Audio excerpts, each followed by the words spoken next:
Musa Belede took some of his corrupt money to sponsor his campaign? No. He is not an earnest person. And so all the adjectives ascribed to him, they are befitting of him.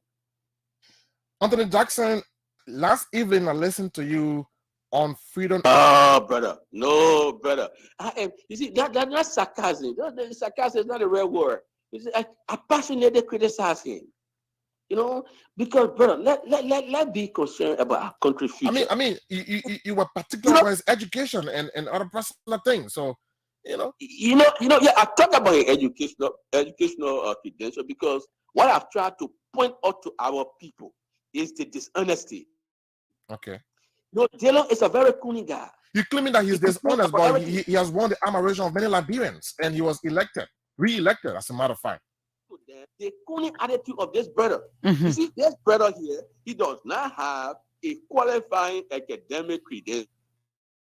When in 2009, you were pretending to be a lawyer. When I called him up, I said, but this man here is a mere high school dropout. Even his best friend called me and said, are you sure? I'm not fighting Dillon. I am fighting for the future of my children. I am fighting for the future of your children. Do you know why we're happy for Liberia to leave the frying pan and go to the firehouse? Do you know why we're happy or why it would mean for Liberia to leave from catastrophe to disaster?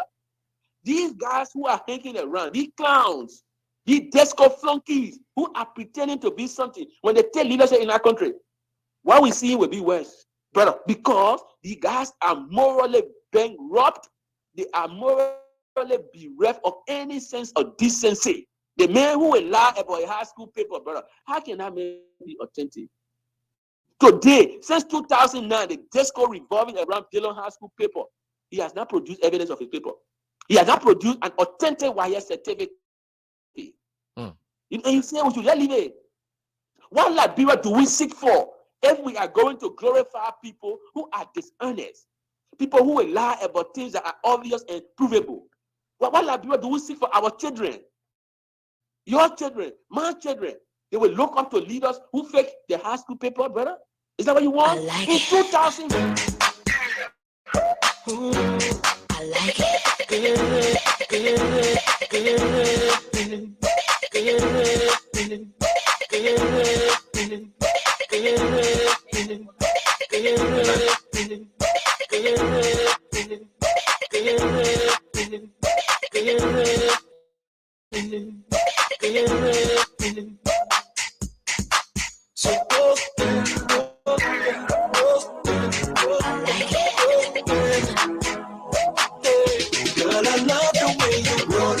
Good morning, good morning, good morning.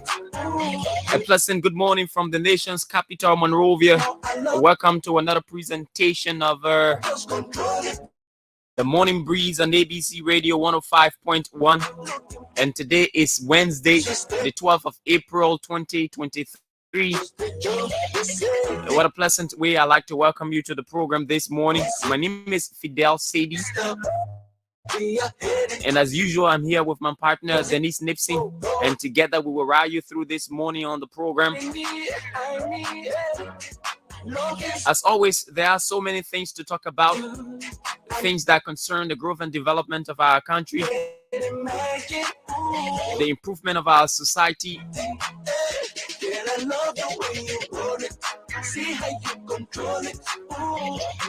and of course, those things that concern holding to account public officials in the discharge of their duties, as well as encouraging citizens to be a part of the development process. And so welcome to the program this morning. And as always, we'll ride you through, go across the country, our motivational quote and African proverb, and then give you our traffic alerts across Monrovia and its environs, plus our in-studio discussion. This morning, we do not have a guest, but we have more important things to discuss on the program this morning. And so welcome to the Morning Breeze on ABC Radio.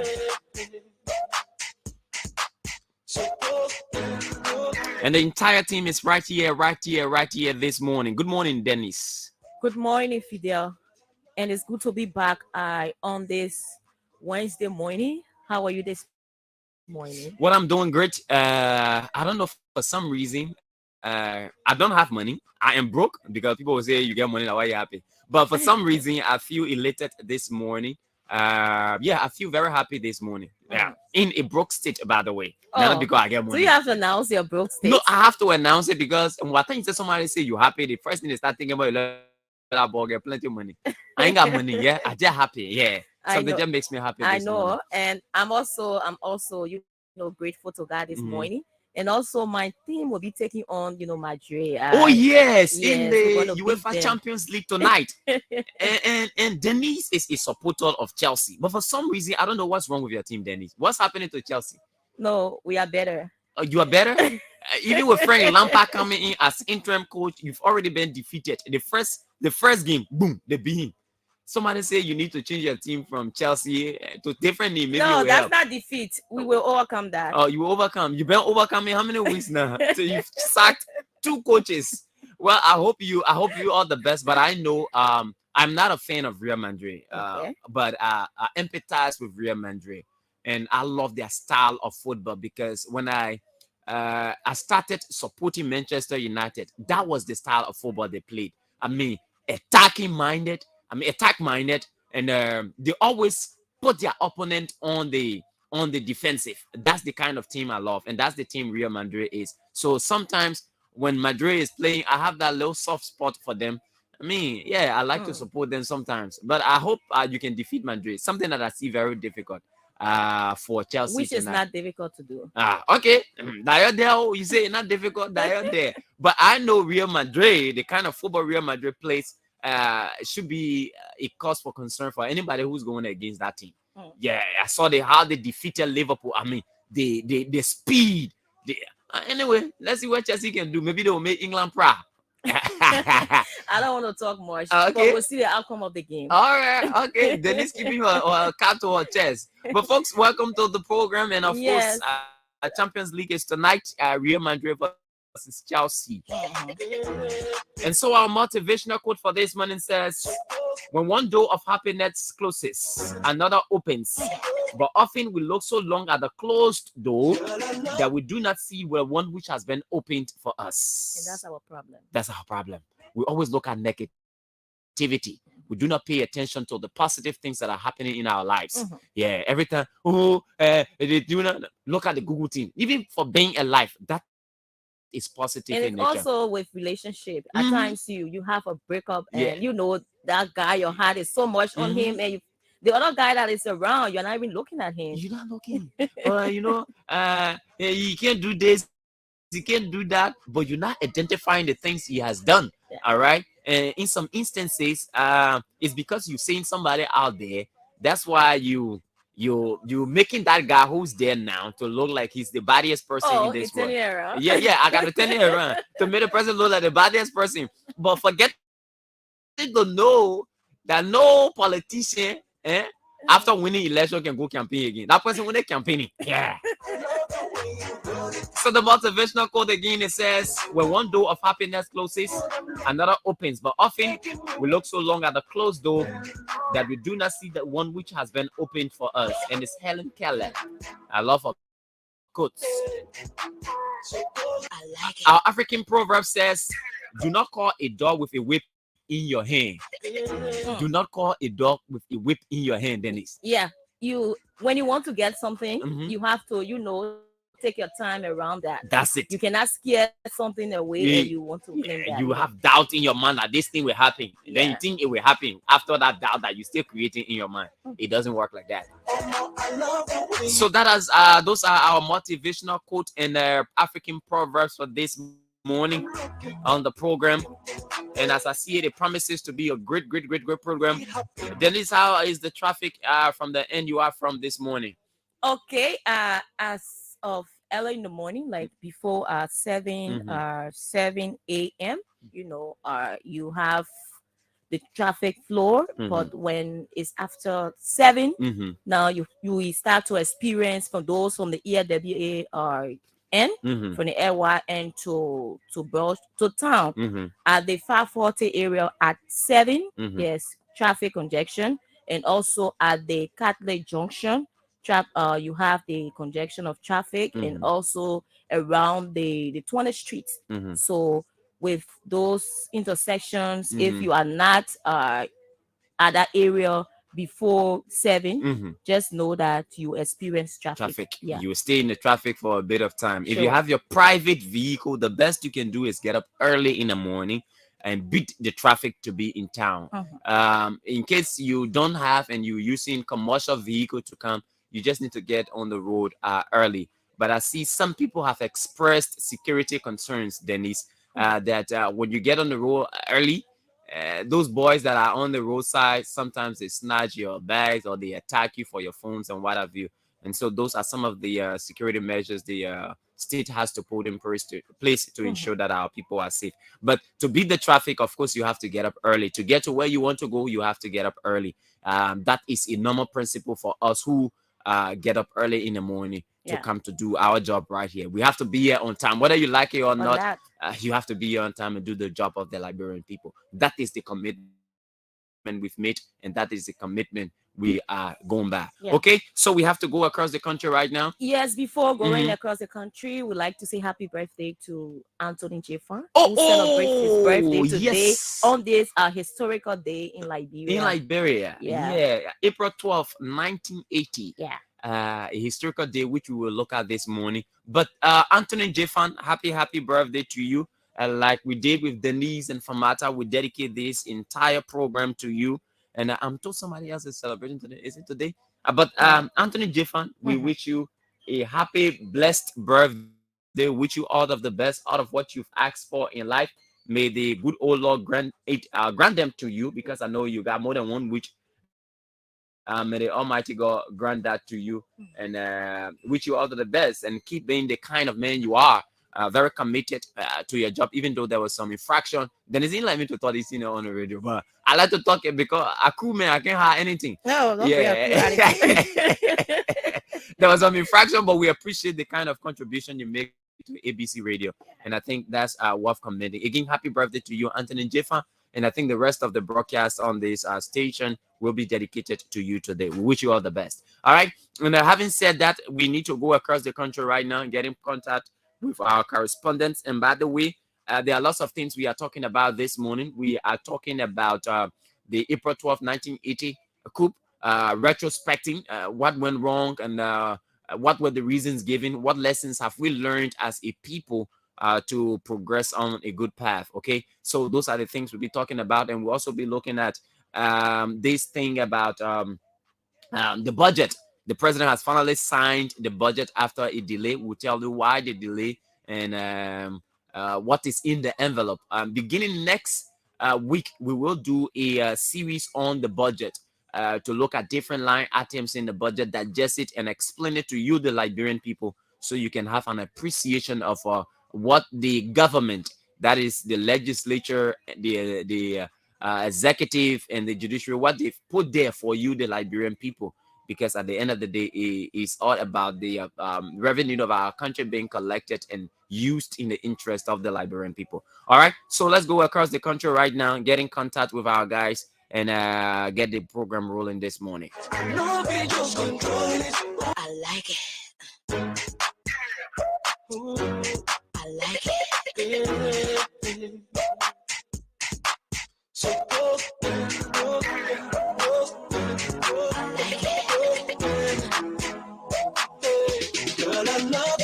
Sorry, Dennise is not on the live video this morning as yet because we're trying to work on the camera that feeds her into the live video. So never mind, Dennise will come on. She looks smartly dressed this morning as usual, and it looks smartly dressed this morning.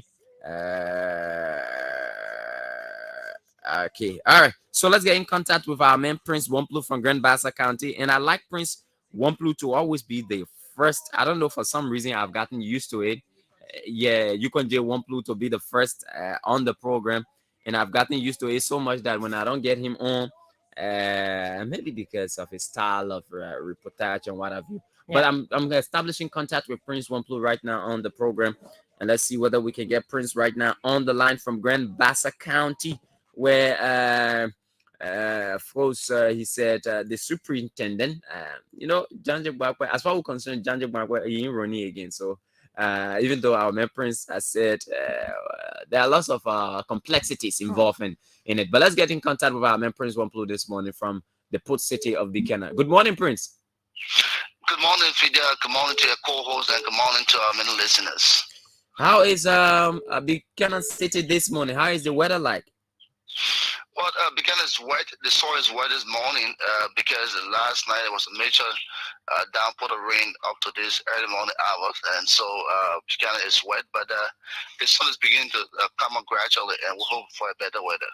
Normally, in these times, during the rainy season, major infrastructures are affected as a result of the downpour and sometimes lightning. Is there anything of that sort? Not yet. We're yet to experience that. The rain fall yesterday was not a major one with a breeze. So, yeah, we did not experience such. And like you say, in the rainy season, we expect something to happen. But for now, Buchanan City is actually relaxing. Okay. Tell us what we need to know from Grand Bassa County today. Okay, so let's go to the oxygen plant. Mm-hmm. Some months ago, the oxygen plant discussion started in Grand Bassa County, and Bassa have been hoping to produce their own oxygen plant. And so they are special partner with the county health team. That's a Bassa County health team called BASH. Mm-hmm. And the partners have come up with a way to help the county health team. So the oxygen plant will be built in Grand Bassa County, and the plant has already been brought to the county. The ground has broken for the construction of the oxygen plant. Mm-hmm. And when that is done, it means that Grand Bassa County will produce her own oxygen plant, oxygen. So the county health team office and coordinator of this side is Kai Johnson. Mm-hmm. And Kai Johnson was able to tell journalists that this is a plus for Grand Bassa County because the town part is one to more river for oxygen, but now Bassa will be producing this oxygen here in Buchanan City. Okay, so how important, I know you've said they are very excited, but how important will be that plant to the health delivery services in Grand Bassa County? Like we know, Bassa is a referral county for Sando and Riverside. So this will cut across 3 counties. And how is it important? It's important because Bassa has been lacking this, and the people, especially in the Liberian Government Hospital, there have been an issue of oxygen, lack of oxygen there for patients and the rest of it. So, yes, it's very significant to the extent that the people of Grand Bassa kind of see it as a plus to them and that of Riverside and Sando County. Okay. Any other thing we need to know from Grand Bassa? So there was business story relating to Councillor Charles Bonskin and a pastor. As we reported this story some time ago, Fidel, and it is time that the story is taking another train. Pastor Moses Toga is a pastor, but is believed to be a supporter of Representative Matthew Fairplay Joe. So there was a point in time where Toga had gone to attend the assembly of Representative Hopeful Charlie Bonskin in Upper Buchanan. And according to Charlie Bonskin team, headed by Bobby Gibson, which is the Liberty Party Ability Faction chairperson of Grand Bassa County, that Moses Toga is a spy, and he has gone to take updates to carry to that of Representative Matthew Joe. So it was alleged earlier on that he was beaten by supporters of Charlie Bonskin, but our chairperson denied such allegation and said it's a make-up story from a supporter of Representative Matthew Joe. This matter dragged Matthew Joe got involved and tried to raise alarm on it, called public attention, and challenging to her team decided to get the matter to court. But there have been several interventions from residents of elders in Grand Bassa County. So the matter later on was placed out of the court, was thrown outside by the Buchanan magistrate Kabah. Magistrate Kabah said that there's so much magnitude in the case because it's politically related, and there's no evidence to prove from the team of Councillor Charles Bonskin that Moses Toga lied with an allegation against them that he was beaten. And so in the western of the began my steward quote, George, he said that there's no market to the case in the case that's been played outside. Well, the other part of AFIDA is that people are thinking that because Councillor Charles Bonsky has a legal background and matter went to court, and why was it placed outside of the court? This is a political terrain. You know that in Basel they get a council of editors. That people who step in situation want to know that it's not easy to handle, so to come in and handle situation. So people have been talking to Charles Bonsky and her team to back up from this engagement. Okay, that's good. Thank you so much, Prince. Again, it was nice having you on the program. Always a pleasure, Fidel. Okay, thank you. He's our man, Prince Wamplu, and the big news is that Grand Bassa County will benefit from the installation of an oxygen plant. You remember during the course of the coronavirus, the heat of the coronavirus pandemic, there was cause all across the country, no oxygen. One has been constructed at the Bourgeois plant. And another one has been constructed in Bomi. Is it Bomi? Bomi County or Bapulu? I think Bomi County. Yeah, that's good. Good news. And another one is going to Grand Bassa. So it means the government of Liberia, I mean, is trying to solve this whole issue of no oxygen. So I think it's commendable. Another thing that caught my attention has to do with that pastor and the Charles Bronsky thing. Yes, and the issue of pastor being involved with politics. You're a pastor, you have a congregation, get involved with politics. Now it has to be the pastor. It's for this person. That's why he was attacked. I think Charles in the last time said it wasn't true and all of that. So let's get our other correspondent. Okay, let's get our other correspondent. There's always defense that these pastors and men of God put up for getting involved into politics. And so you call one pastor, Jenna, why I can get involved in politics? You will get a reason. So they don't go out of reasons. Yeah. So let's get in. Getting involved is good, but taking side is another. Well, it depends. What kind of involvement you wanted to get involved in? Get involved. Okay, to sensitize their members. Sure. Okay. But let's go to our man Nathan Colley in Bong County this morning in Banga City. I always conflict Banga with Ganta. Nathan, good morning. Good morning, Williams, and good morning to the entire phone on the platform this morning. Okay. And how is Banga this morning?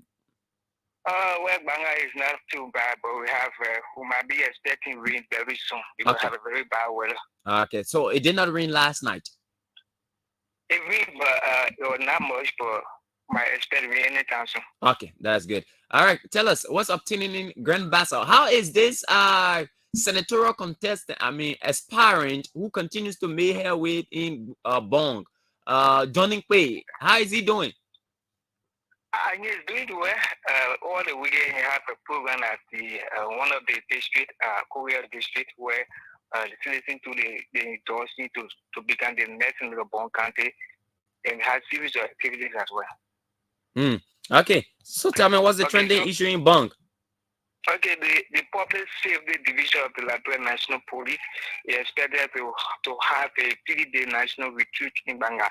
In the press conference on yesterday, the police commander, the personal commander of Patrick B. said the retreat will be intended to create more awareness for road safety measures in Banga.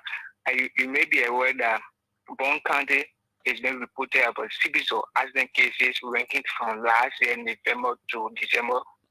We recorded the highest accident cases in the country. So inside the process will give more education and awareness opportunity how to take care how they driving, and they will have different sessions. And tomorrow will be the arrival day, and Friday and Saturday there will be any out, and they will have they will go on various campuses to talk about people to create more awareness about the road safety measures in the country. Okay. Okay. So how are the citizens receiving this news? Well, the citizens, they are happy because it's an issue that it's a continuing process. Even some of our last month we have as in the red at the police station that talking about the headquarters on detachment. And so coming up with kind of retreat, I think will be intended to provide more education about how a driver will stop to stop all speeding and circle is away. So it's a good news for the people of Bon County. Okay, Nathan, thank you so much for that So report. just before I can leave the commander, the person of Mr. Patrick Bishop will be attending international training in Ghana by the 5th of this month. It will be a 2-week training. So in Sarah, it's a pro for him saying he been a son of the police commander in Bon County. I attended 2 large. I attended training in Egypt where he spent 2 weeks. And this year he will also be going in Ghana to attend another international team. I think it's a pro for the Liberia National Police, especially Bon Detachment. Thank you so much, Nathan. Good having you on the program this morning. Yeah, thank you for having me. Thank you. Okay, he's our man, Nathan Colley, there in Bon County, where the National Police will undertake training. All right, training workshop for users of the road. All right, let's go to Nima County. Our man Joseph Kekula is there in Nima County. Let's find out what's going on there in Nima County. And okay, let's find out what's going on in Nima County. Joseph Kekula from Nima County. He's in Sackley, PA. Dennise, I saying on the radio again. Don't forget to remind me. We need to get somebody from Ganta City. Yeah, we need to get somebody from Ganta City, Nima County, because we will need to report from the capital itself. Yes, I think he just needs to cut across. Yeah, I think so too. But let's go to our man Joseph Kekula in Nima County. He is in Sackley, PA. Joseph, good morning. How is Sackley, PA this morning? Thank you very much. I'm in Ganta presently as we speak. Oh, that's good. Good to know that you're in Ganta. How is Ganta City? Yes, Ganta is not bad. Praise God. This morning is well, it's better. Okay, that's good. What is the trending issue in Nimba? In Nimba, specifically in the Ganta region, on Sunday, a four bedrooms house got that fire in the Glenlu in the John Wesley Pearson community, with every belonging to the resident of that house burned down without taking anything out of the house. The victim name that is been given us is Ma'am Mata, who has left for church. According to the information, she's left for church. In her absence, the house got burnt down. We are told that it is due to the fluctuation of LEC allegedly by her children, because they left in the house and she has gone to church to return. Upon her return, the house was on fire. Wow. So were there occupants in the house before it was gutted by fire? The house was locked, and everyone has left the place. Okay. And no one was around to actually be able to rescue the process, and the house got fire. At the same time, in Nengbe community, which is one of the towns around Ganta, 31 houses got damaged due to wind disaster on the last weekend, and the victims of these houses are presently being rescued by family members in the town and villages. And the homeless citizens are calling on government through the disaster management team to come to their aid, to their rescue. Most of those persons, those victims, are widows who find it difficult presently to cater to their children at the same time looking for shelter. Okay. And those women. What is the estimated figure of those affected by this storm? We are talking about over 31 houses and more than 40 plus persons, let's say family heads, who were living in these houses, and those persons have their family members who also were with them. So they are finding it difficult, especially the women who are widows. They are finding it difficult presently to have to be able to cater to their children and even to have shelter. According to the town chief, he has been able to manage to find places for those widows, at least to be rescued in the meantime. Okay. Now, how prevalent is a rainstorm leading to the destruction of homes in that part of the country? Earlier this year in one of the region called Yahweh Messon, about 40 plus houses got damaged there by wind disaster, meaning that in this year we've experienced about 3 to 4 different disasters in Limba. In the Yahweh Messon, in the Babli area, we experienced that, and presently we are talking about the Ganta region. Okay. Thank you so much, Joseph. Any other thing we need to know? In Saclay, where is the central Nimba County, aspirant Musa Belete, who is aspiring for the upcoming representative seat in district number 7, has promised to build a modern football stadium for the people of Saclay or district number 7, which is, according to him, comes 2024. He is expecting that the stadium will be used by Nimba County to either practice or have it at their home to have their games. He has encouraged the citizens to be patient, especially in the Banla town, which is the first town entering Saclay in district number 7. It was a jubilant move when the citizens have gathered to honor him and also pledge support to his political bid in district number 7, Nimba County.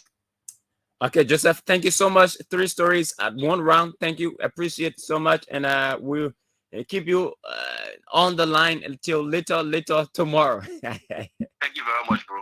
Okay. It's Joseph Kakula there in Nimba County. Even though normally resident in Saclay, PA, but he's in Ganta this morning, phoning in from Ganta, where there's not good news there. In fact, for over 30 homes destroyed. Wow. And just imagine the number of persons that are currently homeless as a result of that rainstorm. But never mind. I hope the disaster management team can go in and rescue the situation. Sure. Let's get to Grand Cru County, where our man Frederick Kuman is. Frederick Kuman is in Grand Cru County. Let's find out what's going on in Grand Cru County. Sastan, the president's home. What other town you know Grand Cru? You know in Grand Cru, Dennise. Dennise at Grand Cru guy. What other town you know in Grand Cru? Sastan. What name? Grand says there are a lot of places. Yeah, a county like Grand Cru has so many cities. Imagine, so many cities. Frederick Kuman is our man from Grand Cru County. He's now on the line. Good morning, Frederick. Good morning, and good morning to the people of Liberia. How is Grand Cru this morning? Did it experience rain as we did in Monrovia? Yeah, Grand Cru is fine. We have not experienced rain here. It's just that the vice president will finally be entering Grand Cru today, and today she will also be in Barclayville, that is the capital city. So things are on course. The security apparatus and other citizens are getting prepared to receive the vice president as about 12 o'clock at Topo Bridge, where she will be coming from Belwan City to Barclayville. Okay. Now, how important is the vice president's visit to that part of the country? The vice president visit, in Grand Cru County is amazing. It's very much amazing. Like for Belwan, since the election, since President Weah was elected as president of the Republic of Liberia, including the vice president, when they were elected, they have not visited Belwan City, right? They had a land conflict between the people of Westro and out of the people of Belwan. So they had conflict that when the president came to Grand Cru, due to that, he could not even reach the Westro and Belwan. So with this, looking at the visit of the vice president in that part of Grand Cru, it's amazing that even the traditional leaders and citizens and marketeers and other organizations, they were prepared, and they are now prepared to receive the vice president, describing the visit of the vice president as historical because it is first of its kind that high profile government officials like the president, vice president, especially Chief Dr. Joe Howard Taylor, will be visiting their community.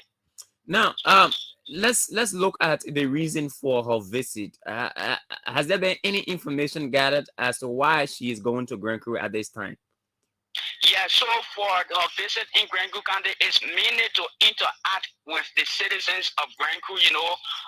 We have almost we are in the year of political struggle now, and she has not visited Grand Crew, since she was elected as vice president. So it's also been a dream of the people that she has received in Grand County. So her visit is purpose to interact with the citizens of Grand County, traditional leaders, all of the humanitarian organizations. And she also has a scholarship program at the Barclayville Central High School. So if she comes to Barclayville, she will have a dialogue with some of the scholarship students at the Barclayville Central High School tomorrow. So meaning she wants to interact with citizens ahead of the crucial 2023 presidential and legislative elections in the county. Thank you so much, Frederick, for that comprehensive report. We look forward to hearing from you tomorrow. It is always my pleasure. Okay, Frederick Kuman there from Grand Crew County. Let's run to Lofa County quickly.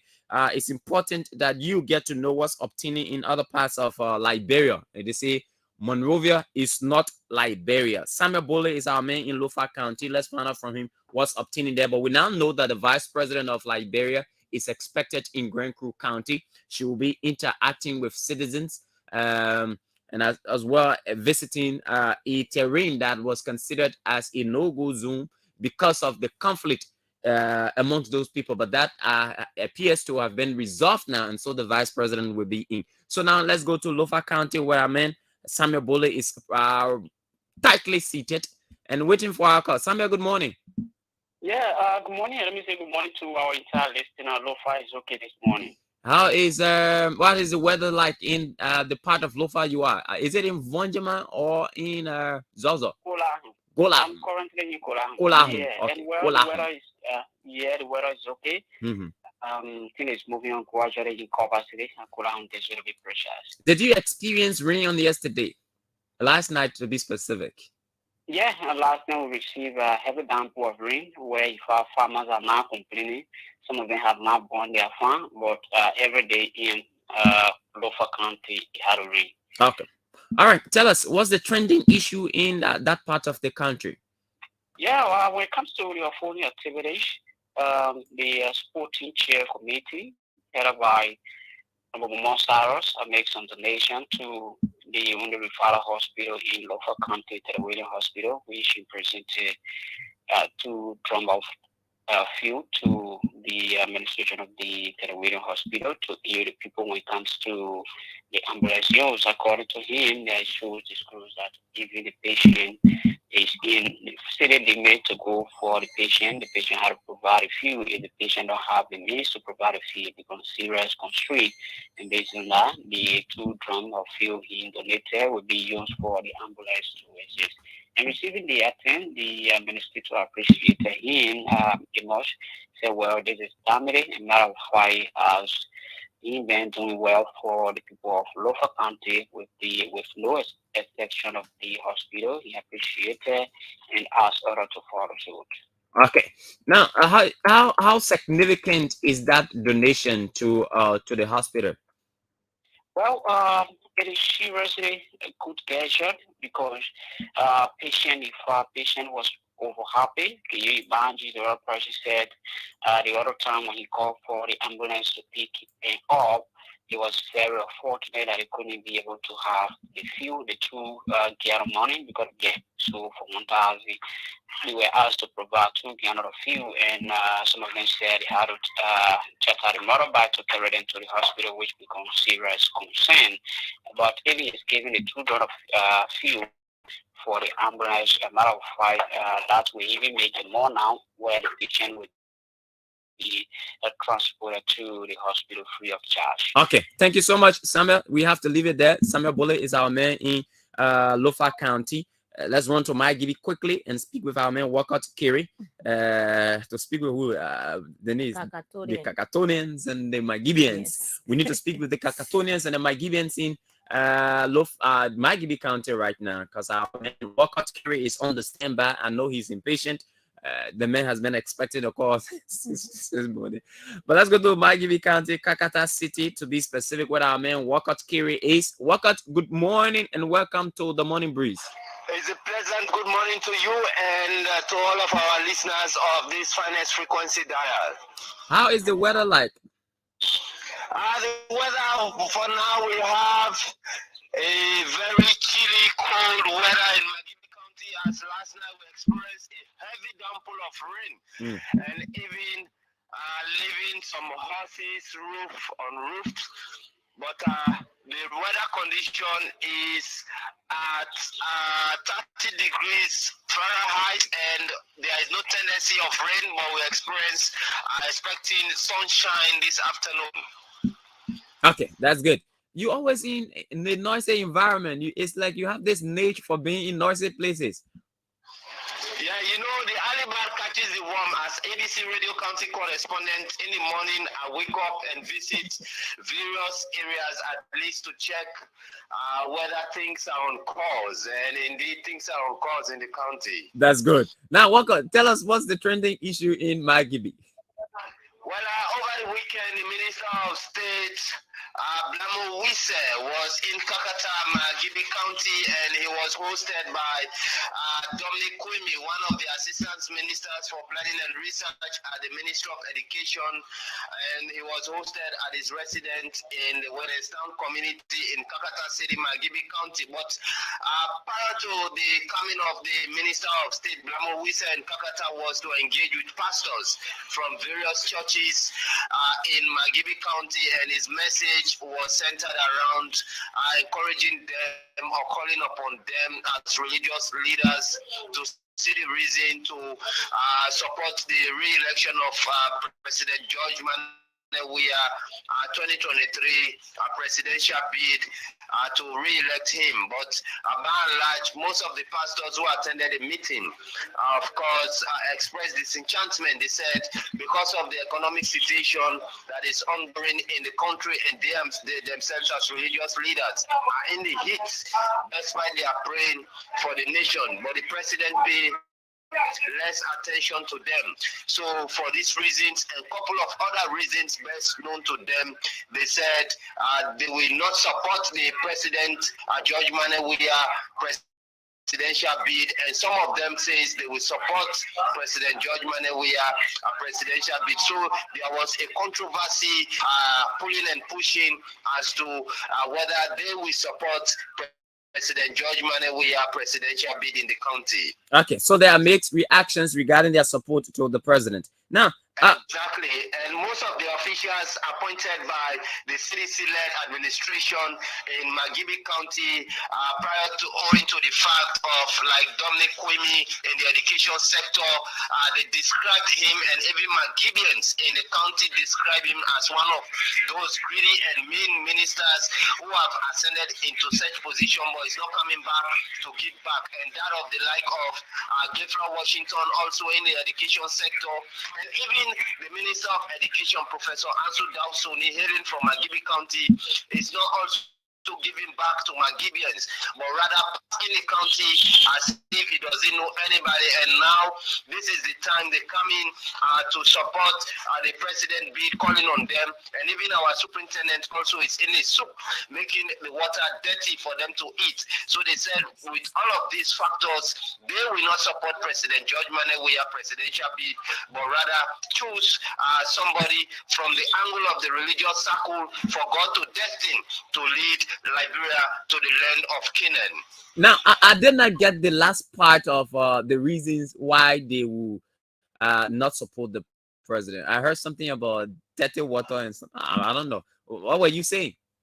Dirty water in the sense, the superintendent in the county has been one of those giants when it comes to corruption allegations around his administration, unfair treatment, especially in the religious circle, both in the Christian dome and that of the Muslim dome. And even those guys mentioned are also not making things good for the common Magibians in the county. So these are all of the things that are making the water very dirty for the Magibians to even fetch for clean water. Mind you, they said you can carry the horse to the creek to drink water, but you cannot force the horse to drink. So these are guys who are ascended into such positions, and the Magibians expecting them to pay back, but they are not paying back, but rather concentrating on the activities. And now they are coming in to them and other Magibians, calling on the Magibians to support President George Manewia bid. They, as pastors, they have Reviews a mixed feeling about A, and they said they will not, and some say they will support.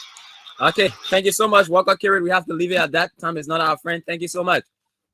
Thank you so much. I remain Walker Kerry, ABC Radio County correspondent on top of big information in Magibi County. Okay, on top of big information in Magibi County. Walker Kerry there from Magibi County. Let's roll on to Sino, and then we do Maryland, and then we call it a day right here on the program, the Morning Breeze on ABC Radio 105.1. And so folks, keep following us. We're going across the country. You need to know what's happening in other parts of Liberia. All right. Sorry about that. I need to get it through again. You need to know what's going on in other parts of Liberia. So Walker Kerry has reported, Dennise, that the leadership in Magibi County, they are muddying the water for President George Weah's re-election, because according to him, those officials are not extending him to those who elected them, and so it's a problem for the president. But let's go to our man Elijah Grendel in Greenville, Sano County, my own Sano County, and speak with Elijah Grendel. Elijah, good morning and welcome to the Morning Breeze. Good morning, Fidel, and good morning, Montserrat. Okay, you sound teamed this morning. How is Greenville City? How's the weather, firstly? Well, the weather is quite friendly, and everyone is on the normal activities in China. Okay, that's good. Tell us, what's the trending issue in Sino right now? Well, thank you, Fidel. So, one of the most trending issue is the issue of intervention into the only community radio's affair. Over the time, the community radio we have in Sino, that is the voice of Sino community radio, have been struggling with the issue of having constant electricity. But from what we understand, the station had an agreement with Internews. Currently, as we speak, the team from Internews had about 8 chief technician markers. They are here carrying on the installation of solar panels over the building, and they are also installing a tower so that they can have the radio on the air before Monday of next week. How long has this station been off the air? Well, for over 6 months, the station has been down. And according to the station manager, Waka Kamara, when I managed to talk with him, there were a lot of issues he outlined. For example, he talked about how the community radio had been abandoned by the county authority. And they have been scrapping, providing their own fuel using generator to have the station on air. So, I mean, he expressed a lot of that pathway, seeing Internews coming to rescue the dying community radio in time. Okay. Now, how important is that radio station to the people of Sino? Well, like I said, the station is the only community radio. That is, it has been owned and operated by the Chinese people. It is non-political, non-profit making. So, unless 2 of the stations are being owned by separate lawmakers, Representative Donkey and that of Senator Saydee, the only independent voice that many of the fellow people claim they have is the community radio, because it is through the community radio they express their feeling without fear and favor. And moreover, they have the opportunity to speak most of their local languages, have their local program. So yes, even citizens are expressing great excitement in seeing Internews carry on this great initiative. Okay. At the level of community radio. Thank you so much, Elijah Grendel. It was nice having you on the program this morning. We get in contact with you tomorrow morning again. Thank you so much. Thank you, Fidel. Okay, he's our man Elijah Grendel in Sino County. Dennise, I think we should start our conversation now. It's 21 minutes past 22 minutes past 8 o'clock. Like, Yeah, even though we've not exhausted all of our correspondence, but it's important we start the conversation this morning on the program. But folks, Dennise, first of all, let's start up on this April 12th note.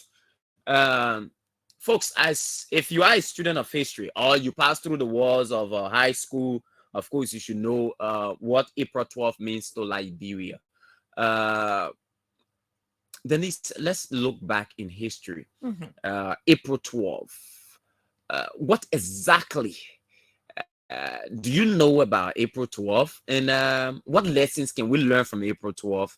And what are those things that have affected us and still affecting us even after April 12th? I mean, we're having an engaging conversation this morning. Historical analysis of the issues that transpired during the April 12th, 1980.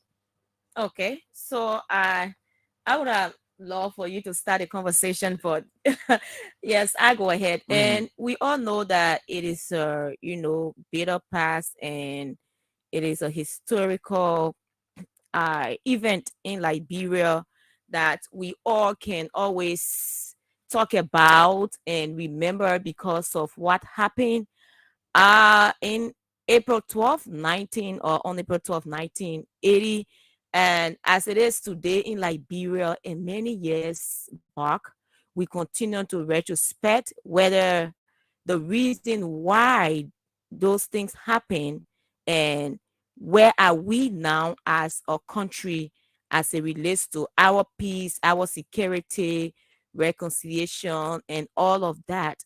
But we cannot discuss April 12th without discussing April 14, 1979, that saw the rest riot that was led by the PAL and headed by Bacchus Matthew and the rest, Oscar, and all those progressive who felt that perhaps President Tolbert was proceeding wrongly in terms of his quest in the agriculture policy that was, put forth to the people.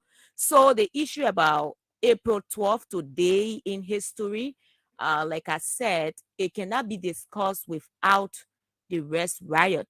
Someone would say we cannot discuss that because all of that led to the coup d'etat that was or that took place in 1980. And mostly you have the progressive coming up, like we saw in June on the 7th, where we had the huge protest in Liberia and dating back to 1979. They felt that perhaps the policy in terms of the subsidy on rice, because the citizens where their living condition, they felt at that time the salary could not commensurate with the price for which the government of the day was coming up with in terms of subsidies of rice, taking it from $22 to another cost.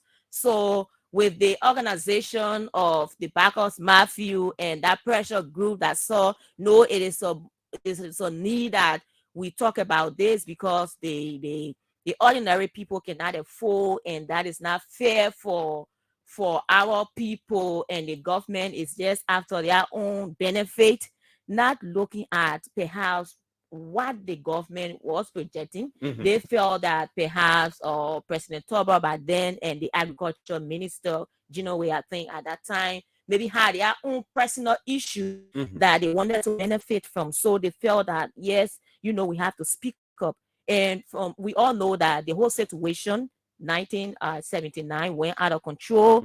We saw that there were a lot of people that got killed and properties destroyed and what have you. That from the 1979 to the 1980, it saw what led to the coup d'etat of President Tolbert.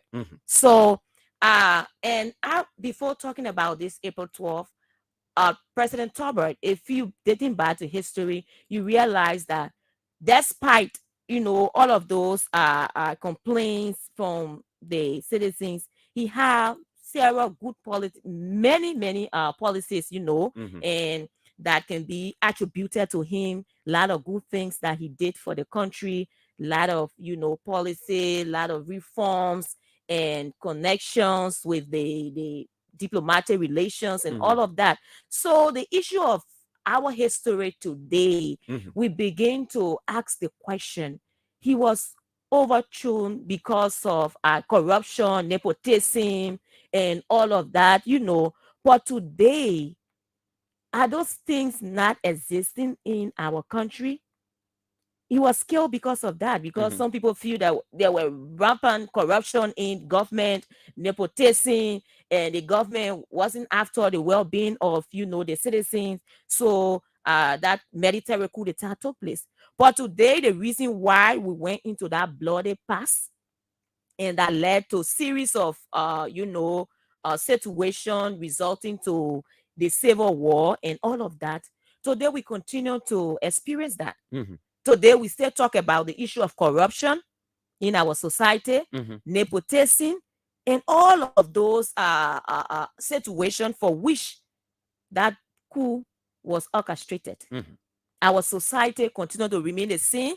As it is today, we are still talking about the issue of rice.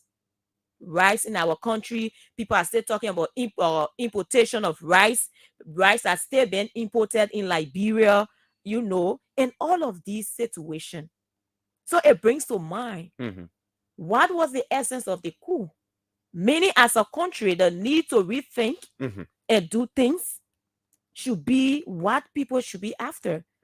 13 men of his, you know, government was also executed. Exactly. After his overthrown from power and he was killed.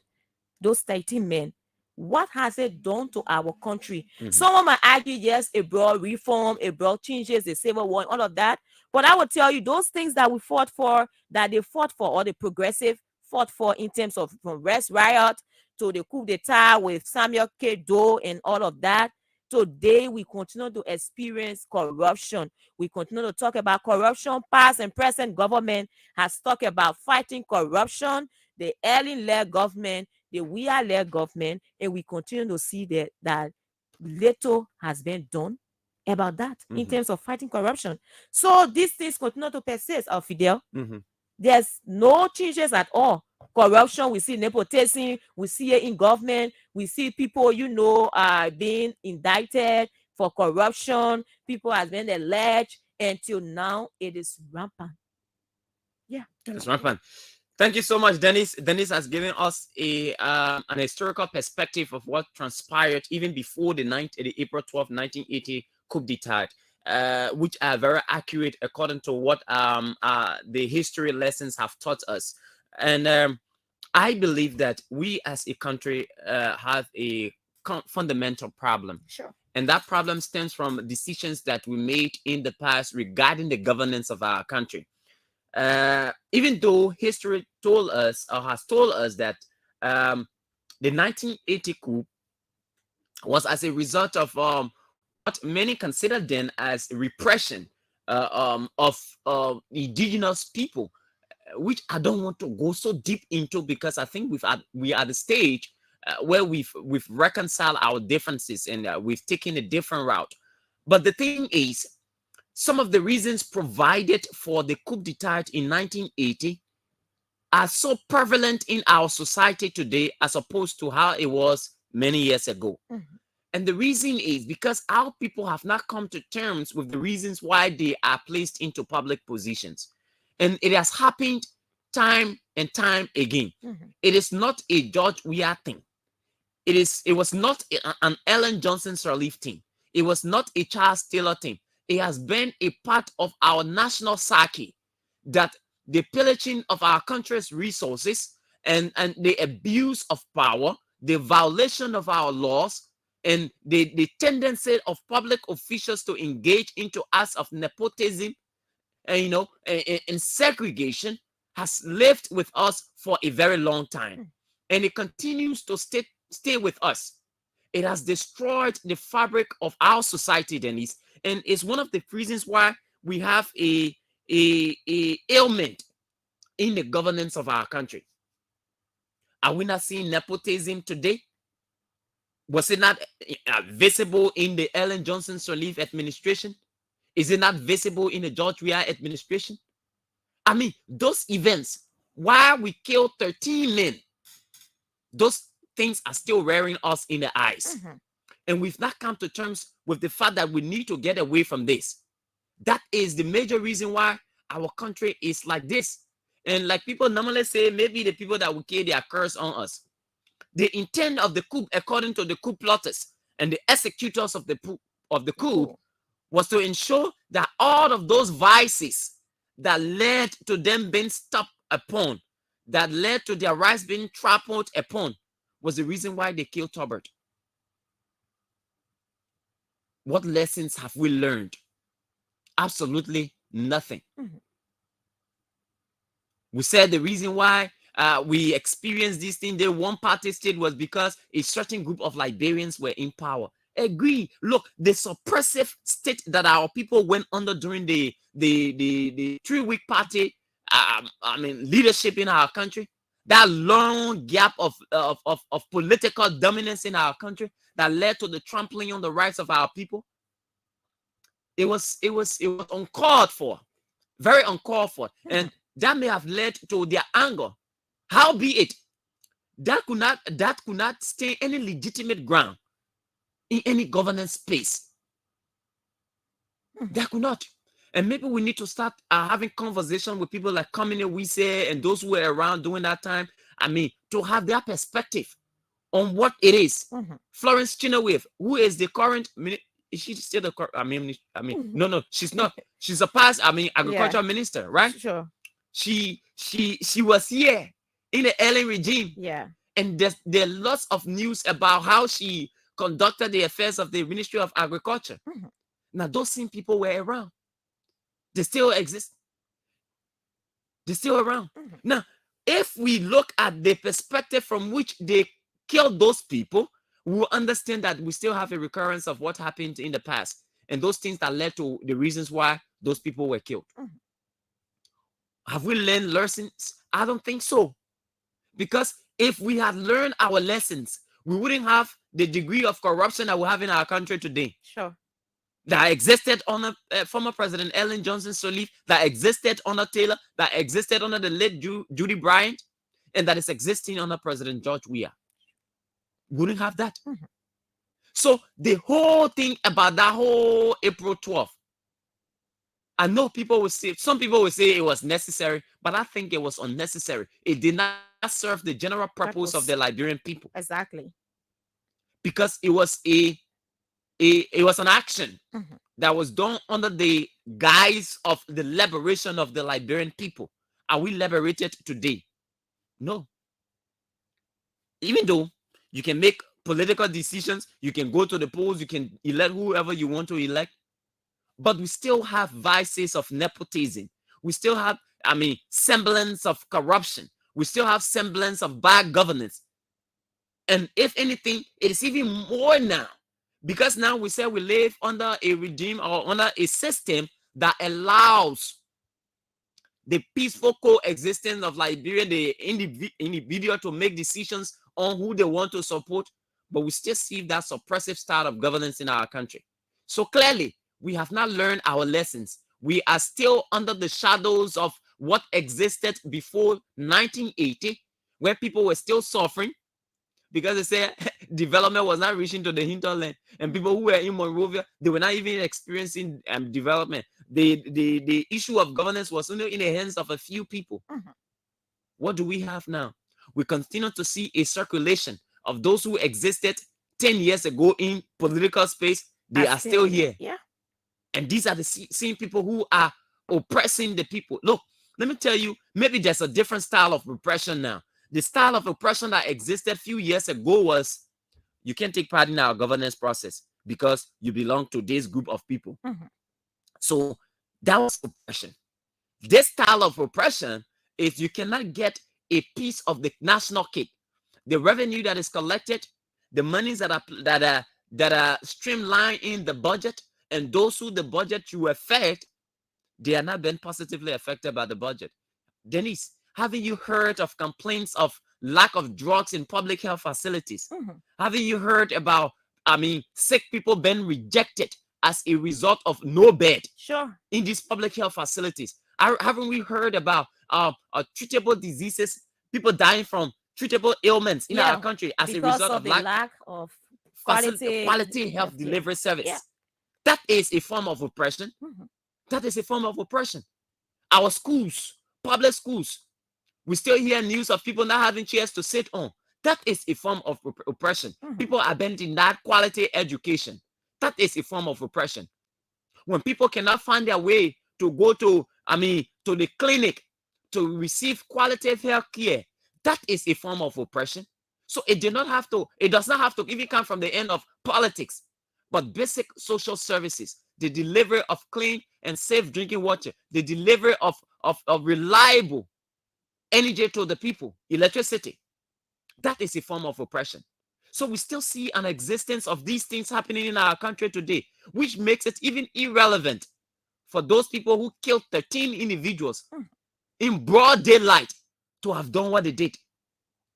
So it is to say to me today that those who are in our governance structure, certain people might just get out one money and say, we're doing coup. God forbid. Because these people are trampling on our rights. That is what we have. That's the malady that our country is confronted with today. So as irrelevant and as uncalled for the action of these people are, it is still uncalled for today. So it should not happen at any point in time in our governance system. So we still have a fundamental problem that must be addressed by the leaders of today. The reasons for which we kill our own citizens. We did not even tell them you'll go to jail, you'll stay there for some time. But you butcher them in broad daylight. They were executed in broad daylight. Because you see, the people they did this, they did that. When those things happened in the past and they were wrong, they are still wrong today. The violence and secret killings and what have you that occurred in the past during the Tobot regime, it happened during the regime. Sure. And even though people were tribal war, if you from the other tribe, we kill you because you're not part of all. And there was news that the Crown tribe dominated the army. I mean, these are all things that happened in the past. Even though the army that we have now is very balanced as far as we know, and it has demonstrated some degree of being responsible, but there are still things that happened in the past that are still happening now. So the essence of killing these people was just unnecessary. Was very unnecessary. So the lessons that we can learn as Liberians is that when we are confronted with an issue or with issues in our country, the way to resort is not to go through the barrel of the gun. No, not at all. Not at all. It's to have a conversation. And I would prefer somebody going on the radio and lambasting the government for, not doing this, as opposed to somebody running to the bush to cause chaos and cause violence in our country. It's something that we do not buy into. It's something that we will not support at any point in time of our country's history. And it's something that must not be tolerated. At the same time, we expect our leaders to be responsible enough to deliver to the people of Liberia what they deserve, what they should have, and those basic social services that they need to thrive. Dennise, there's not much the people of Liberia need. Just get them clean water, get them stable electricity, basic social services, get them good school, get them good clinic and hospitals, make them to ride on good roads. That's all they want from you. Not much. Not much. And it's important that they have all of those things that they need, and the government. That's the sole essence of electing a government of the day, to ensure that the citizens, they have their basic social services, and they cannot be limited to things that they should be getting. So if the citizens are not getting those things, you begin to experience all of those public outcry and things, and also the need to ensure that you listen, the government of the day listen to the people, and also those who are in charge in terms of pressure group, how you go about to be patriotic in carrying on your your advocacy and how you do those things, because also the country matters. And as we talk about the issue of peace and stability of the country, it depends on how people go about propagating messages of, you know, advocacy and all of that. Because we're talking about the 1979 to the 1980, the 1979 also what led to that, you know, chaotic scene or event is because of the way the message was sent across. And you know, when you speak on something, you have followers and you have people who are already, you know, people are wounded, so they want to get a redress. So the message has already been propagated, it went across, so people were already ready to come out, you know, to demonstrate. And you know, they could not, the time for them to call off the entire protest was actually late, because the people was already out there and they were ready to, you know, carry out the duty for which they were being informed, to come out and speak against, you know, those things that are affecting them. So the issue about how people go about all those things, it is actually important. So we continue to say government should do the needful in terms of the reason why we have civil war. That's why people always say it was baseless, like we're saying here today. It was baseless, the issue of civil war, the issue of coup d'etat, and all of that, because we have not gotten result as of today. No result. All the bloodshed, all of those things, nothing. We stay in the same cycle. We are still in the same cycle, and nothing has changed. Nothing has changed. We continue to talk about corruption today. We continue to talk about all of those issues that are lacking. And it is about time that government know that you are elected to serve the people and to ensure that they get what they need. And also the citizens should be aware that they have a duty to keep. As citizens, they should be patriotic. They should ensure that their country remain peaceful. In as much that we will continue to hold government feet to the fire to ensure that, you know, they do the needful. The citizen themselves needs to ensure that they need to ensure that we have peace. So that's it, Fidel. Yes, that's it. Let's go to the phone line 0555 105 100 0777 105 100. Okay, the numbers to call this morning on the program, The Morning Breeze on ABC Radio 105.1. What lessons have we learned from the April 12, 1980 coup? Are there occurrences of what led to the coup in our democratic space today? And what can we do as a country to avoid some of these happenings and reasons given for these happenings in our country? Because we believe that for us to live in peaceful coexistence is being able to recognize what went on in our country, what we did in the past that were wrong, and the corrective measures that we can take now so as to avert a recurrence of such happenings in our country again. Because as it is right now, we believe we are on an irreversible path of peace. And it is the peace that we are interested in keeping. In the same vein, it is the responsibility of national leaders to help us keep that peace. It is through their actions and inactions that will lead to the response of the people. Now, that response cannot be controlled because people have different ways of agitation. What we can do here is to advise our people, regardless of how you feel and how injured you feel about the actions of government, what we want you to do is not to resort to violence, because violence has never helped us in any way, and it will not help us today. That is clear. Violence has not helped us in any way. It will not help us today, and there's no way that it will help us in the future. So let's continue to live on this path. But we want to know, what exactly can you recall? And what lessons have you learned that will aid us today in ensuring that Liberia becomes a peaceful and continues to be a peaceful state as we move towards the 2023 elections? Because what we have right now is a serious matter, and we cannot subjugate the interest of our country, Liberia, to any other thing. This is the only country we have, and we must continue to protect the peace of this country. And it is the responsibility of government as well to ensure that the peace is kept. Because if we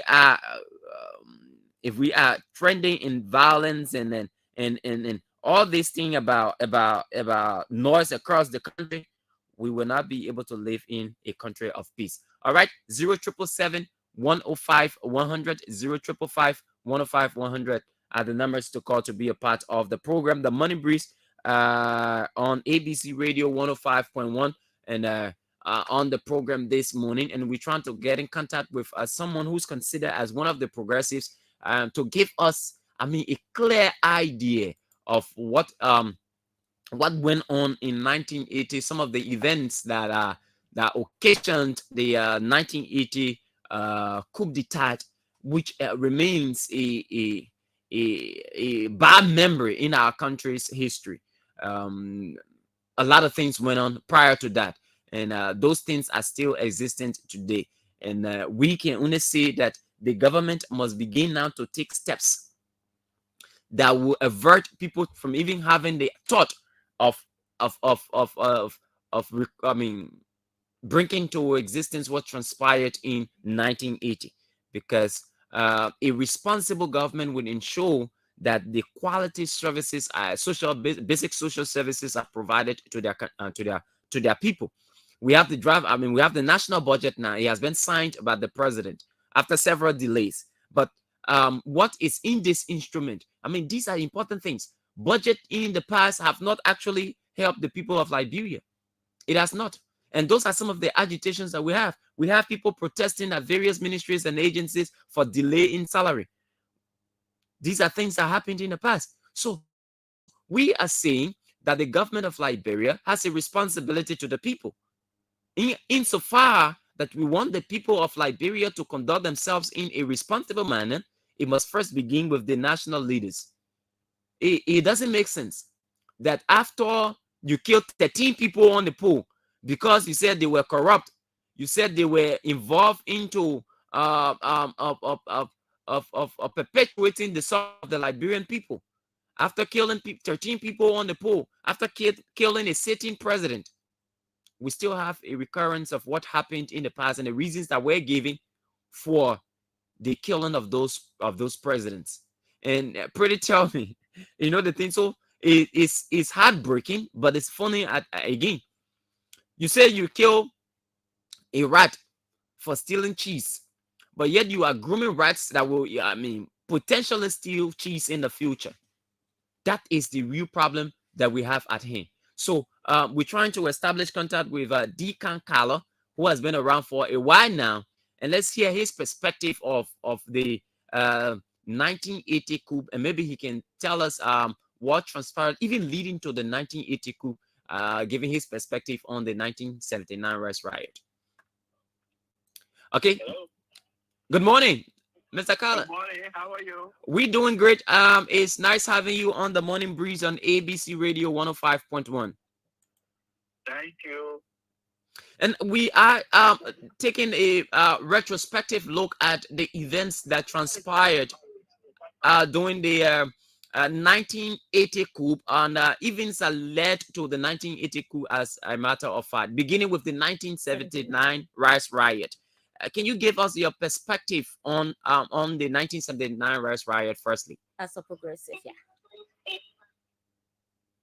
Well, the only perspective I have, our country is not better. Mm.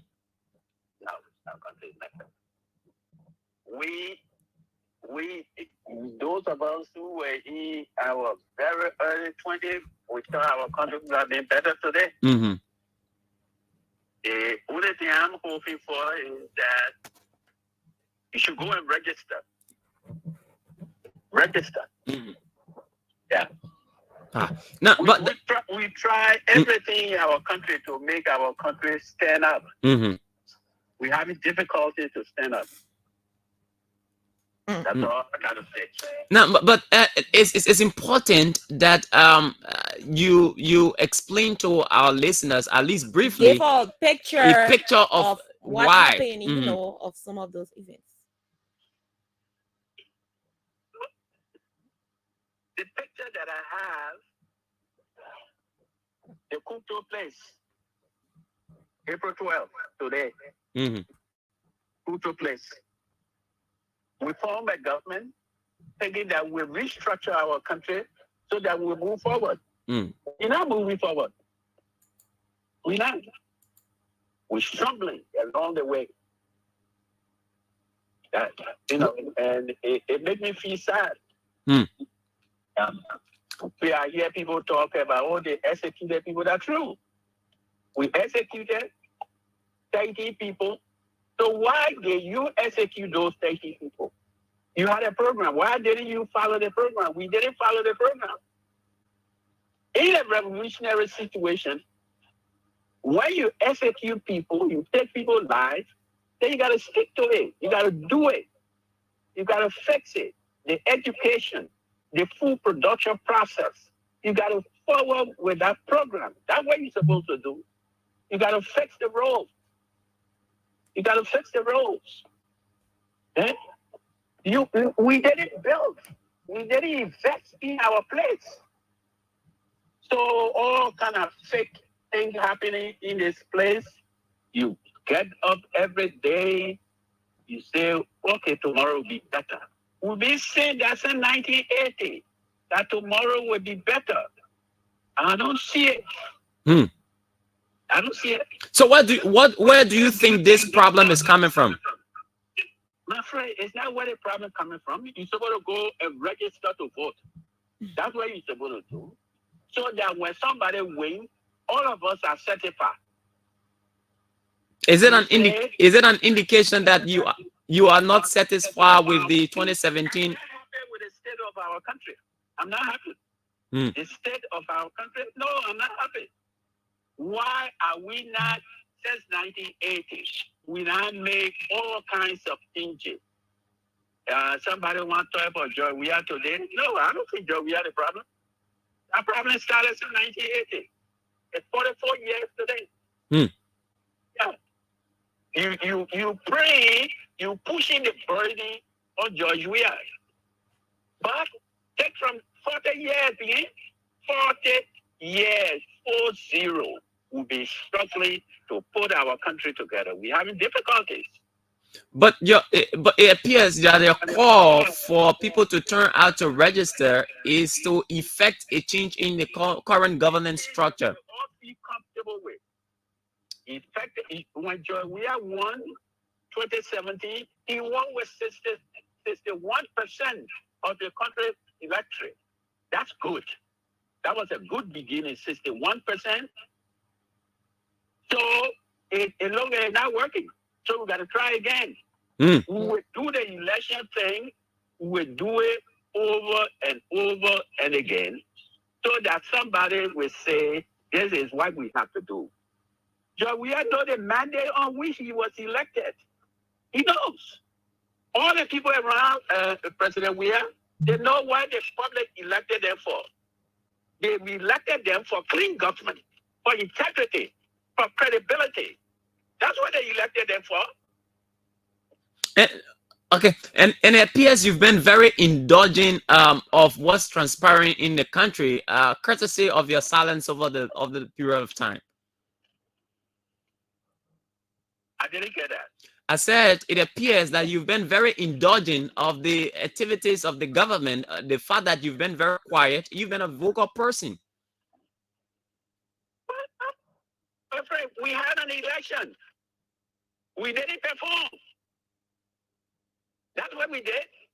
We had an election. Mr. Weah won 61% of the country population. That's perfect. So what is it that I supposed to be forcing about? So no, I'm supposed to go ahead and get it done.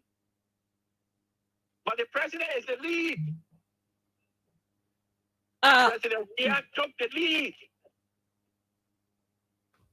Okay, so you said that and we know we are been, like you said, you know, fostering this issue since over 40 years now.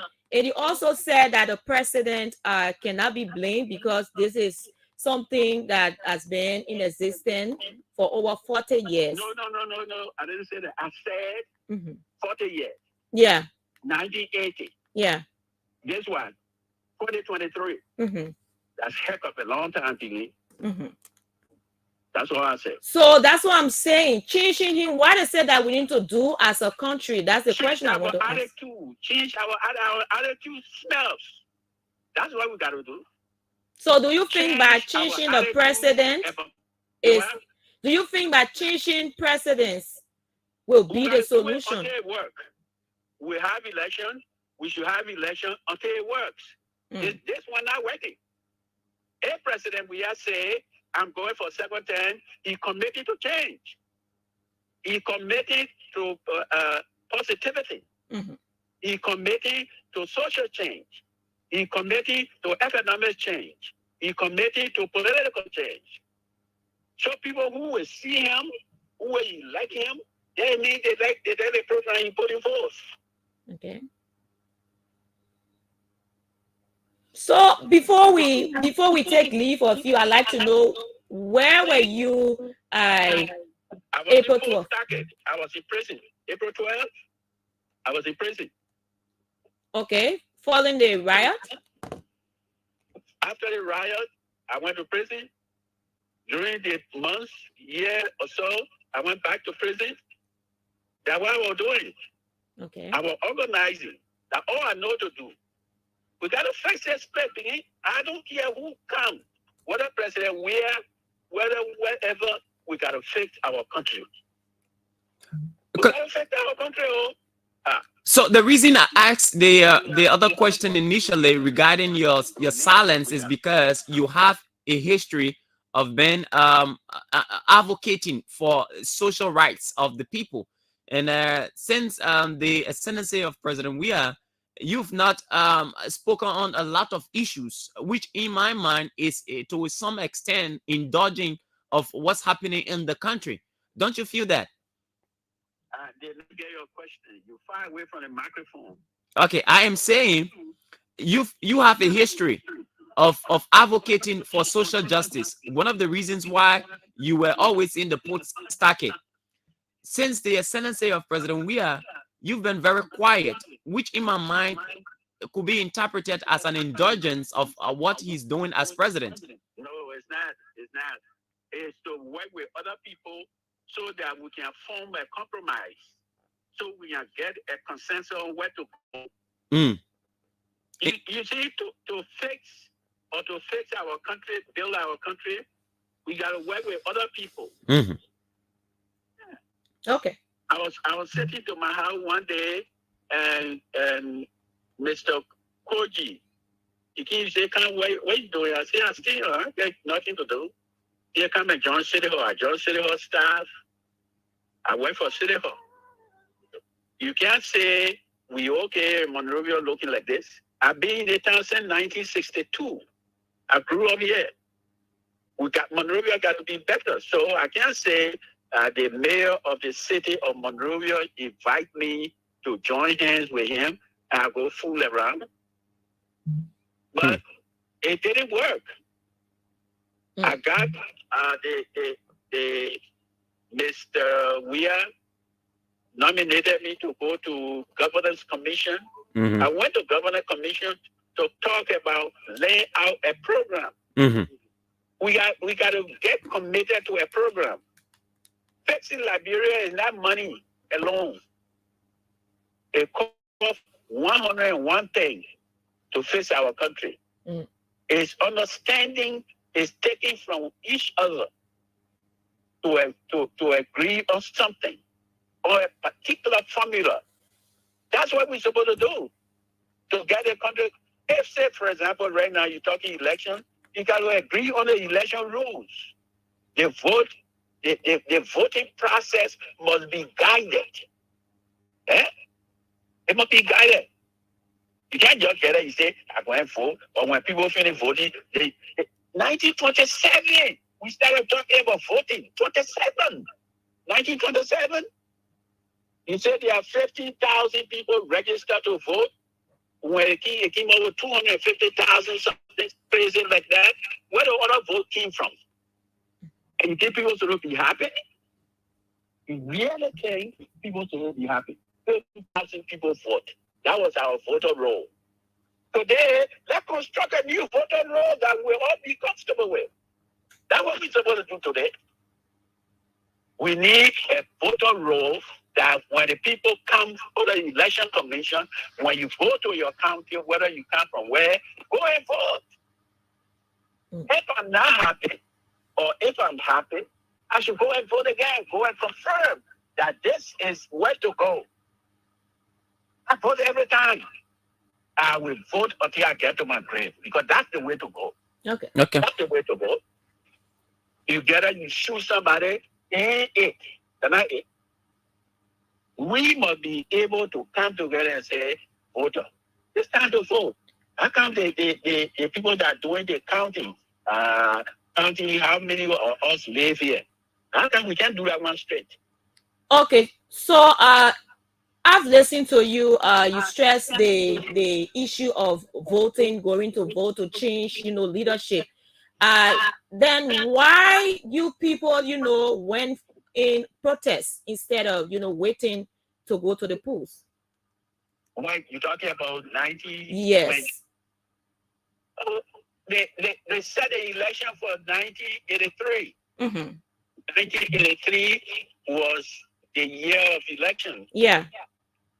1979, we disagree on a food policy. The minister of agriculture suggested to his cabinet, to his colleagues, yeah, and they came up with some rice program. Sure. We disagree. Mm-hmm. We said that let's formulate a proper program that we all feel comfortable with. You see, it always the point of saying what it is we must do. What is it that we agree on? The president said they wanted to increase the price of food.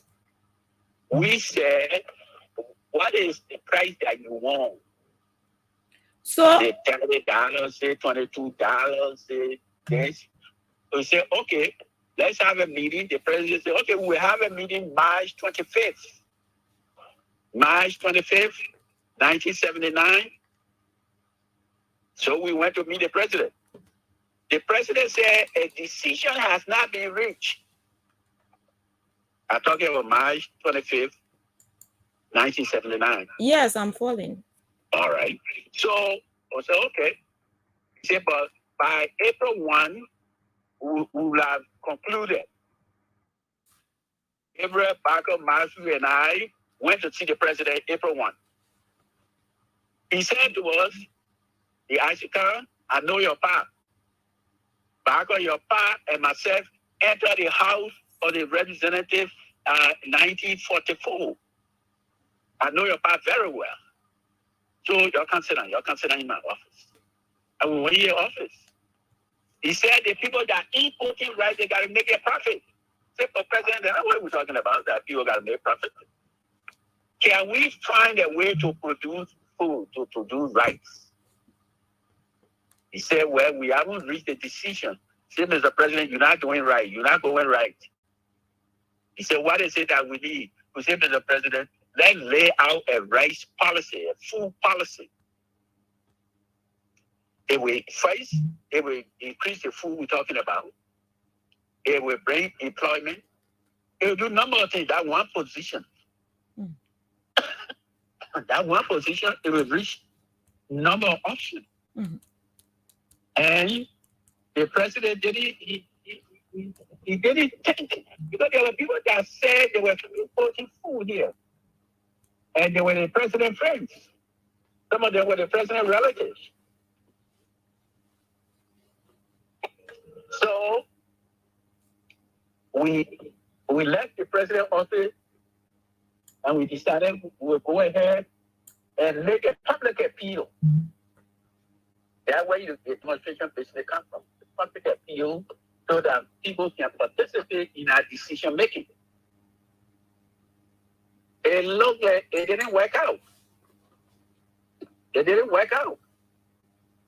The Albert Port, very important man, he started to work with the president, work with the religious people, work with us. We did not reach some conclusion until midnight, April 13, midnight. And the president said, and the Alonso said to me, we got to go see the Minister of Justice, Oliver Bright. We couldn't get to Oliver Bright. Bishop Brown went to see the bishop of the Episcopal Church. Bishop was trying to reach Oliver Bright. Oliver Bright wanted to go see the president. We couldn't work that out. So I'm saying to you that there's not one thing that happened that we didn't do or we didn't demonstrate. We did not demonstrate. If you want, that's a question you're asking. We did not demonstrate. Our office on Curtis Street, I slept there. And we slept there because we were trying to organize ourselves to make sure that we didn't make error in our decision making. And that led to error. Well, no, it didn't, because government shot us. The government, you know something? There's something they call private property. You see that Curtis Street place? That's our place. We own it. So the error, what you call error, if government went to our place and said, just get it. Oh, I'm sorry. Just get out of here. You would come to your own house or to your house and somebody tell you, get up from there. That error? Is that an error? If somebody went to your house and asked you to leave from there, will you consider it an error? No, but provided the circumstances. What circumstances? You in my place, I say get out. You in my place, and you say get out. Is that it? Is not it? You went to my place, you say get out from here. I say I'm staying here. You open fire on me. Let me tell you, I don't know if you heard it. Paul did not shoot one bullet. One. Ask anybody in government who heard the story or who knew the story full well, coordinated the story, and will tell you Paul opened fire. We say up to that time, 1975, I've been advocating constitutional change in our country. That's why I've been fighting for. Okay. Rule of law, that's what we ask for. And I tell you, President Tolbert gave us that space to organize ourselves. If we say we have interest, we have an idea, he said go. And so we went throughout the country, every village, every town. Even when we had the opportunity to take gun, we did not. Some of our friends will tell us, say, your name is here, you should have taken gun too. So, but did I wonder why I made error. Okay. I did not shoot somebody, child. No, I made error because you lying. Okay. Let's go to the day itself, April 12, 1980. Even though you were in Come get closer to the phone. Okay, you use the monitor that I want you because they okay, use the monitor. Thank you. You if I want us to look specifically on that day, April 12, 1980. Even though you were in Port Starkey, what did you hear from outside? That President Trump was killed. Mm-hmm. That's what I heard.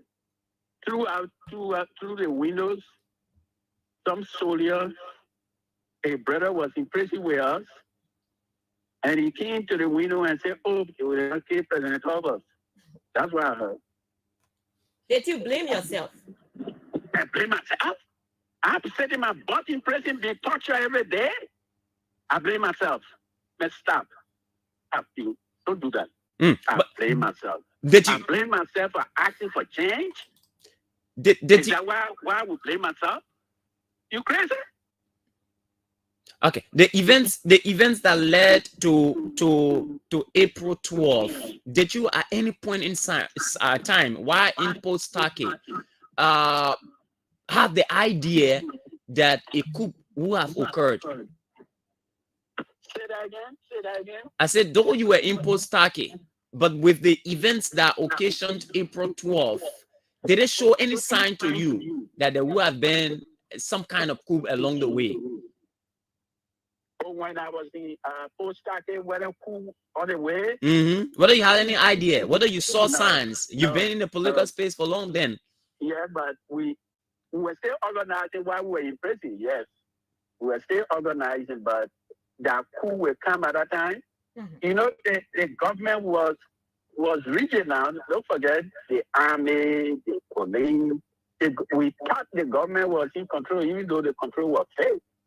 But, you know, I didn't see the coup at the time. I didn't see it. Okay. Honest, I thought by 1980 we were going to be in jail up to 1983. And we were going to be elected while we were in jail. That's why I was very convinced about that. That we were going to be released 1983. So how did you leave the post-Take? I left the post-Take April 12, 1980. The military broke into the prison. That's how I got out, or we got out. We were about 44 of us were in prison. We were taken out of prison that morning. Okay. All right. Thank you so much, Honorable Deacon Kala, for giving us a perspective of events leading to April 12th and what happened in 1979. We look forward to having you in our studio and expanding on some of the issues we have today. Anytime. Okay. Thank you so much. Thank you. Thank you. Thank you so much. Okay. Folks, he's Deacon Kala. Let's go to the lines now, even though we should have taken our break at 9 o'clock. Let's go to the phone lines and 0-777-105-100, 0-555-105-100. And let's hear you this morning. What lessons have we learned? What can we point to as our deficiency as a country? Let's take this person. Good morning. Yeah, good morning, Fidel. This is Lasanche rolling through a progressive. Let's hear you. Yeah, I thought you called a big brother first. That's why I recommend it. And he has laid the groundwork. But you know, from my perspective, I think this was a revolution that got distorted. There was a plan, like my senior comrade said, that was laid out. The progressive knew what we wanted, how we wanted to do it, and where we wanted to carry the country. But then, come this time, folks are arrested and they're in jail. The whole thing is blocked. And then another group from nowhere, the Congo man will say from Adams Street, will come in and take over the whole thing. That had no plan. That don't know where it started from and where it should have ended. I guess you're making reference to the enlisted men. Yeah, sure, the military. The military, though. These are people who have no plan about the whole struggle, the political struggle. Of the progressive. They just saw a situation and took advantage of it. That's where the whole thing went wrong. If I will give you references, if you go to places like South Africa and the apartheid regime and the political struggle there, if you went to Namibia where Comrade in Joma was, if you go to Mozambique where Comrade Samora Machel, Zambia, Comrade Dauda Jawara, and Mwalimu Nyerere, and all these revolutionaries. The reasons why they succeeded is because when they started their struggle, they themselves took over. And then they carried on the idea, they propagated the idea, and they planned the idea. But it appears members of the progressive were not even sincere to themselves. The fact that some of your colleagues joined the quote-unquote individuals that had no plan on how to lead the country. I knew you would have said that. That's where I'm coming. The guys who took over now, just imagine, Comrade Deacon just told you, about 40 some odd person placed in jail. They are released. Who are these people? They were former prisoners. And the one who released you, you want to now do what? Challenge him? You want to challenge the man with gun who released you from prison? You want to challenge him at that time? And so they joined the government. To do was to join them. Where the whole thing went wrong is that the military did not listen to the people who started this thing.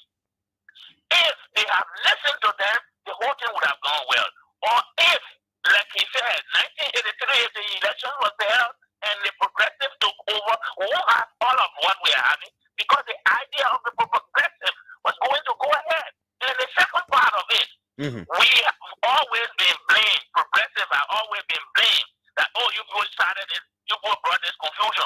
But when it's time for election, you people do not give the country to the progressive. We started something, gave us the country, and see how we will lead the country.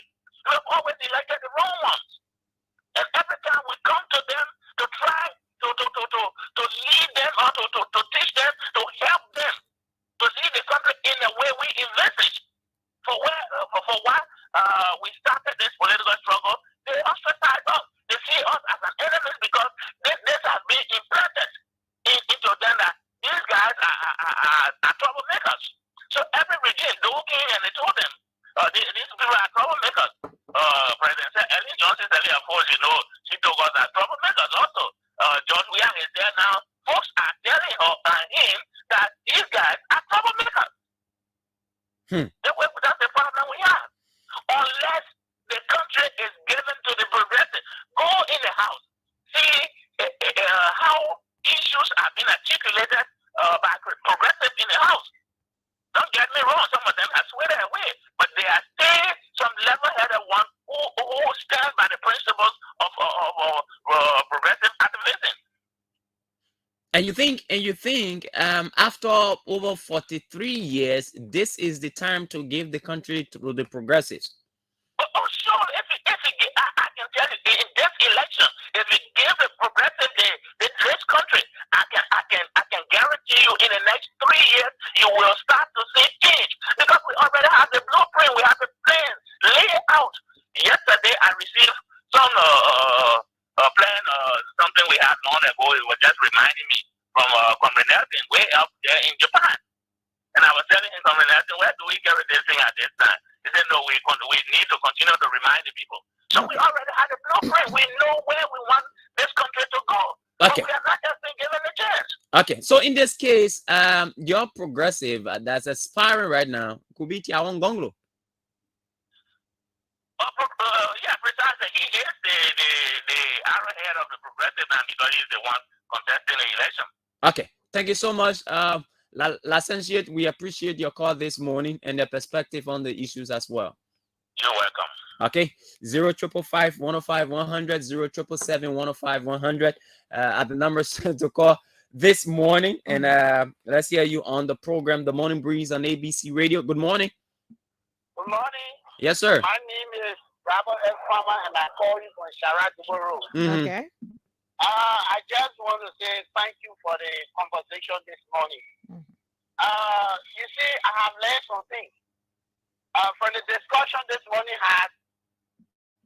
I'm getting some idea that at least with the president we have, we wouldn't need to work collectively for all our differences and start and move this country forward. Because we have one of the best leaders currently as we speak.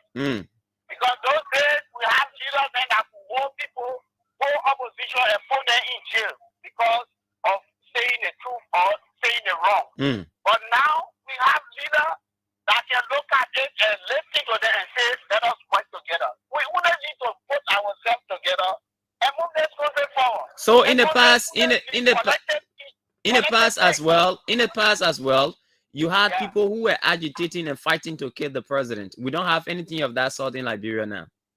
No, currently, because of some of the laws that are put into place. And you think laws were not in place in 1980? And you think laws were not in place in 1980? No, laws in other countries, they have a means and chance once they go to find their way.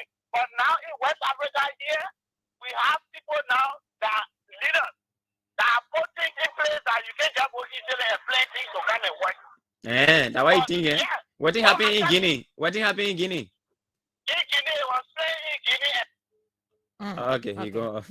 Sorry, I did not call you off. You went off. Yeah. You finished the man credit. 0555-105-100, 0777-105-100. Let's go back to the phone lines. Good morning. Yeah, just do me a favor. Your monitor. Get away from your monitor. Away from my monitor already. Yeah. Good morning. My name is Italian Gibson. Okay. I'm speaking from the LC. Okay, let's hear you, my brother. Thank you for your talking point this morning on the issue of April 12th. I wish time I was not a small boy though at the time I have not grown up as a man, but I know something much about that, and I want to make a contribution. Go ahead. You know, April 12th, it was not because of the agitation of the progressives, but Double himself has a problem with the Tory party. The Tory party has divided into two. One of it happened for the killing of Madam Tajno Draw parents from Maryland. So the Marylander of the Tory party was already have a problem. They were already having a problem with Torba. So they had the right-wing Tory party and the left-wing Tory party. Tory party was the president was caught up between three forces. How come we've not seen this perspective of the coup in any publication? Come again? How come we've not seen this perspective of the 1980 coup in any publication? Yeah, you will not see it because those who saw the right it refused to write it because they knew what was happening. And how did you know it? How do you know it? They don't want to bring themselves out that they were having different. How do you know it? How do I know it? At the time, I was living with the tissue. I was living with the people. Okay. So there was a right wing and a left wing. And so you think the other side of the Tory party killed Tolbert? Well, I cannot regularly say that, but in the Tory party, they already have a division. Okay, let's take other people on the line. Thank you so much, my brother. Thank you for your perspective. Let's take another person here. Good morning. Good morning, sir. Good morning, my brother. Yeah, well, I'm calling from Comatan. Let's hear you, my brother. You know, right now, my brother, I was saying, we have one of the God series dealers right now in the country. That's Martin. You know, our small 1980, our Elizabeth Memorial Institute, we know what we call in the town. You talk about the guy Martin, politicians. You need to open your mouth and the way all of us can come out and call the leader, the person leader right now. You have him also in the emoji to jail. You understand me? So you're not looking at now other people is there to call other people there to castigate the government. Right now we got one of the contrary leaders. For all those that talking say 1945 in this country, some of them now at the ES that they're talking this that. We know what they did in the country to that fly up and went to ES that. Are you understand me, sir? So some other people they will not come up and be talking all the time. We know what they did in the country that what made them run away to this place. The mother in America, mother in London. Okay, so can we see are there semblance of what happened or what may have led to the coup happening in our country today? Corruption, nepotism. Do we see that today?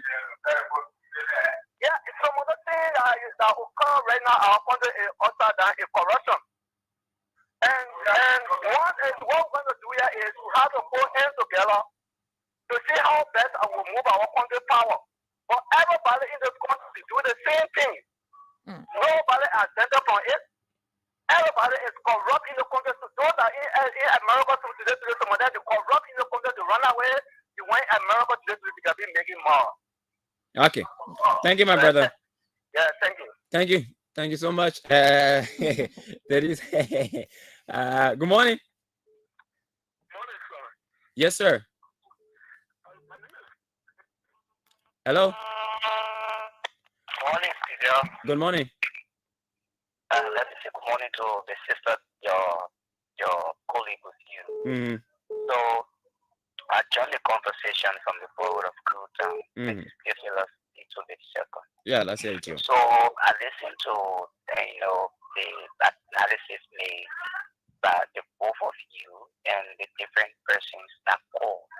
Look, Fidel, every other person that will call on the show will tell you their experience about the April 12th and the coup. But look, what was the cause, the reason? Now, you were talking about the way forward. What can we do now? Because the very reason, like you said, 13 persons were placed on polls and they were killed. Because of what? Because of dishonesty, because of corruption, because of injustice. Are these things not currently happening? They are still happening in the country. Look, Fidel, I listened to Claude Moma one time in one of his messages. He said something. He said, peace is peace is a child between an intercourse of justice and fairness. So if you cannot implement justice, if there is no justice in a society, if there is no fairness in a society, it is impossible for you to get peace. It is impossible. And so when you look at what caused this whole 14 years, senseless war that Liberians went through, the very thing are happening today. When I listen to some of the callers, then they say Liberia get the best president now because people are not in jail for talking against the government. You're talking to get drugs on the hard increase on the Mr. Okay. All right, my brother. Thank you. Things are happening in the country, then you want to tell people something else. We have to leave it at that. Let's take another. Sorry. Thank you, my brother. Let's take another person. What is happening here? Sorry. Let's take this person. Good morning. Good morning, sir. Uh-huh. My name is Fidel, and I speak for in the to be precise. Let's hear you. And I just told to your radio, and what I got is for your partners that were having the analysis as it relates to their class, in particular the progressive. And also, in addition to what we read, we do believe that, for me personally, I do believe that the progressives in particular draw a contribution towards our democratic system of Liberia today. What do I mean? But then, the issue about multi-party system was never existing. The issue about governing style were one-sided. The issues about transport fares, I just said the entire economy were one-sided, controlled by a particular group of people, which is the elite. The progressive coming on, who were led by some of the elite class, and then coming down for the lower class, they said that it was a disenchantment on their part, seeing that brothers and sisters in majority, then push aside, and then just looking at few majority, few members of the countrymen taking glory for the economic that needed to be shared equally. So that's how the power the progressive alliance of Liberia came about. And as it relates to the April, the 1979, we have to do with the issue about the Red Riot. As we read, it was a recommendation that the progressive alliance of Liberia were making. That here, Mr. President, here, Madam Minister, in order for us to have this plan, can we go this way, can we go this right? And in order for majority of the Liberian people to have access to their stable food, can we go this right, or can we provide this opportunity? With that empirical discussion then taking place, that's how blessing put it. Okay. Those guys from the armed forces, those guys who knew nothing about this empirical revolution, took advantage of this empirical revolution and then rewarded and accept the success. Okay. But how big it? Looking at the progressive class, one of the disagreements that I do have with them is that they doesn't support each other. Okay. It's only they have hidden agenda for which they doesn't want to protect one another, then and then with them. Okay, my brother. Thank you very much. Have a God bless you. Thank you very much. The country cannot be turned over to the progressives. We still have more calls coming on the line. The best is they can get the country to progressive. It will remain honorable hand. Good morning. Good morning, Fidel and Dennise. Good morning, my brother. David E. Harris, I call from Benson Street. Yeah. Welcome to the program, David. Fidel, if my memory can serve me right, the progressive brought about multi-party democracy. But all of the backing that happened in the past, the corruption, as we call it, the scheme, the nepotism, having family member and friends, all of the things are happening today. But one of the things I want to say, if you just set the existing or the foundation of this country, we have never had the God-fearing leader. The God-fearing leader will lead me around with the Bible, walk in chalk land. The God-fearing leader will put the people first over themselves. So we have never had any God-fearing leader since the foundation of this country. Thank you. I just want to read that. Okay. Thank you, my brother. 077-105-100, 055-105-100. Those are the numbers to call. Let's take this person. Good morning. Good morning. Hello. Okay, it seems this person is not ready. Let's take another person on the line. 077-105-100, 055-105-100. If you are tuning in, watching through our live Facebook feed, the numbers are displayed on your screen, and so you can call. You can call this morning and be a part of the program. We're looking at the 1980, April 12th, 1980 coup, and the events that led to the coup and the 1979 rash riot as well. This person. Good morning. Good morning. Yes, sir. Yeah, my name is Jay Ruben Dodge. Ruben, welcome to the program. Welcome to the. Thank you. Yeah, my contribution has to do with progressive. I heard people talking about progressive. Yeah. So the focus is those things that they hello. you know. Yeah, hello. Go ahead, Dennise. Yes, I'm saying. Oh. You have to get away from the monitor. We are looking at April 12, 1980. Hello? Yes, are you getting me? Yeah, I'm getting you. So we are looking at April 12, 1980. The reason why the coup d'etat was carried out. We are looking at whether it is. Are the ones that cause our problem today. The progressives should not be given chance to come back in government because those guys who are selling the progressive, Eva Baga Matthew, the late Amos Sawyer, Gabo Nelson, if you check their record today, you don't have a proper thing in Liberia. You got to feel that government will again after them continuously. Now, the Kima was President Tobo educated and the Kima were saying that they want a multi-party democracy. Tobo told them to go and put themselves together and come back, but he accepted the plan. He accepted the plan, but only for them to go and to cause chaos. So the progressives should not be local, they should not be given chance to enter. Okay. So can I ask you a question?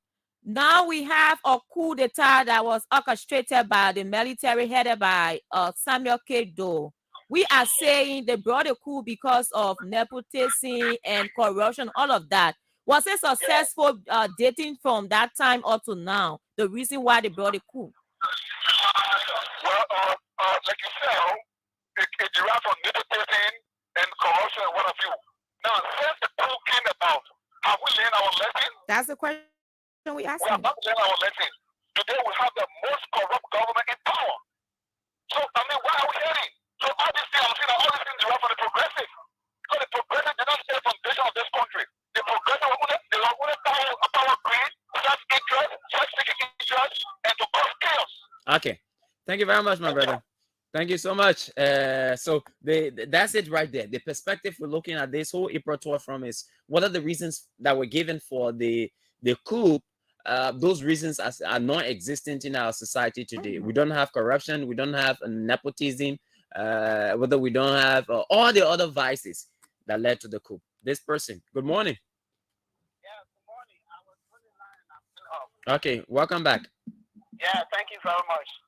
Like I was saying, this country, the only thing we need to do is everyone needs to now work with the current leader to move our country forward. Because if don't see that if you are not in power, it means that the man that in power is not doing the right thing. The man that in power is doing the right thing. So when somebody doing the right thing, you cannot know. Personal peace. But what now you see some people passing around, causing us, they're telling around saying that this government is corrupt, this government is this government is that. So let me tell you, this country belongs to each and every one of us. So when one person is there doing their best, we should work along with that person to make sure that this country moves forward. Okay, so let's go back to our question now. The thing that happened in the past, the reason why they killed the president and his ministers, those things are not happening. The reason they killed the ministers and the president is not happening in this government. It's not happening. This government is not going after opposition. This government is not killing opposition or holding opposition and putting them in jail. This government is not carrying on nepotism.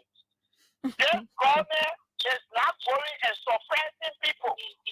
This government is working and willing to work with each and every one of us. What's about corruption? What's about corruption? Corruption, it will take place. It will not finish.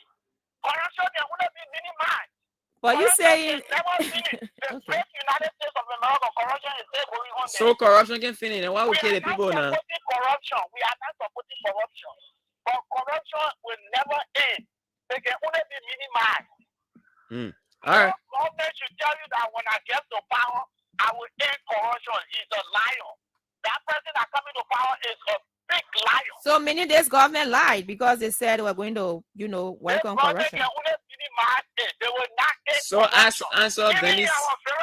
Answer Dennise's question. Working places, private sector, corruption is there. So I'm asking, meaning that this government lied to us.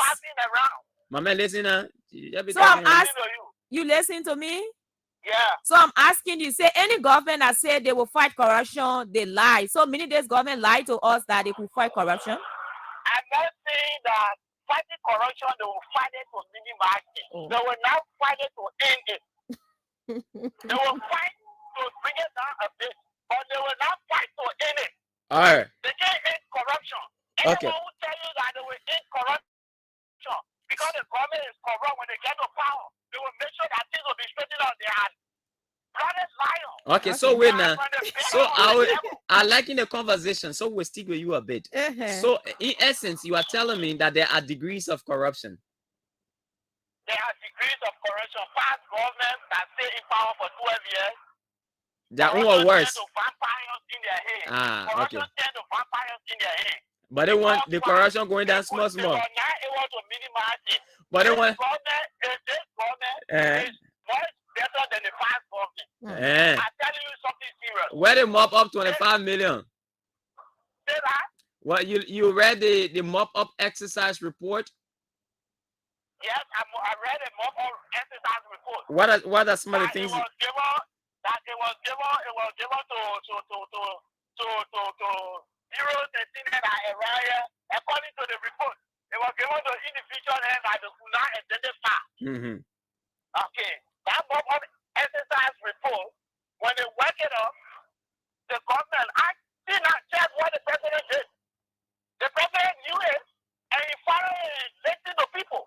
He made sure that I identified government that was in power, he was removed from office. So who oversaw the mop up exercise? Who's the head of the TEMT? Who's the head of the economic management team? No, I can give you the exact list. The head of the economic management team, they come from the foreign, It's Samuel Tua. Let me help you. The finance ministry. That's good. That's Samuel Tua. And he's state minister. From finance ministry. And he's state minister. Samuel Tua, say that. He's state minister, right? Samuel Tua is not the individual that will go on to only instruct people and tell them what to do. So you the father in the home. Don't you supervise the conduct of your children? I supervise the conduct of my children. And who takes responsibility? So who takes responsibility for the inaction of your children?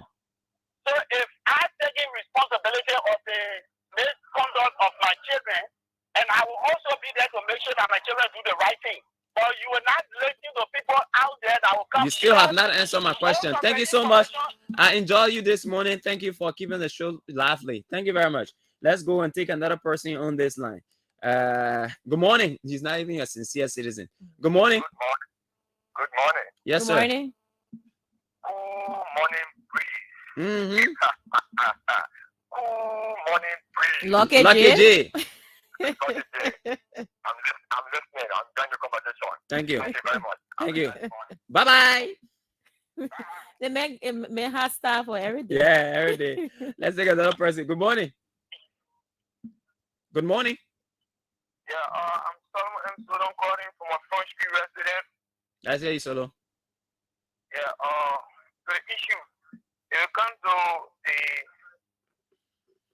1980 Red Riot, I just want to give my info this morning because I got some comrades calling and denigrating the progressive, but actually, the progressive play their role, and even the book helped in the process of the democratization of Liberia, in a sense that if you look back at the history of Liberia, before the book, the natives and all people weren't allowed to participate in popular election, and there are a lot of misrules that was going on. And after the coup, we saw a little chunk of I would say that the coup help to stabilize the political affairs of the country.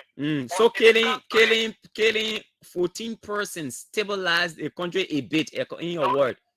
No, listen, we are not supporting the killing, but so what else are you supporting if you say the coup help to stabilize the country small?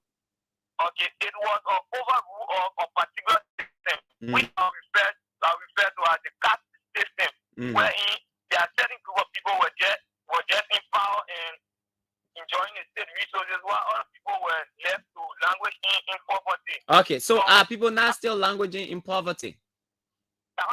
For me, I said that the political affairs, they stabilize the political affairs. Now you see, anybody can be, anyone you want to be. So that was the objective, that kill somebody and let Yakpablo be leader too.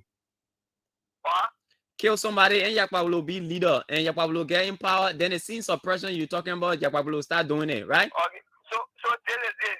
The political aspect is stabilized, but the social aspect, if it comes to the social aspect, we are still facing problems. Which even made it irrelevant.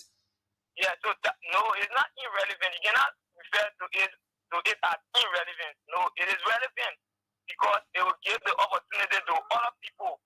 You don't know. Okay. Maybe someone from the native land can be and will be able to transform our nation someday. Okay, and so we've seen transformation. Hello? Yeah. Have we seen transformations as yet? You're not yet, but this is a struggle that we have to continue.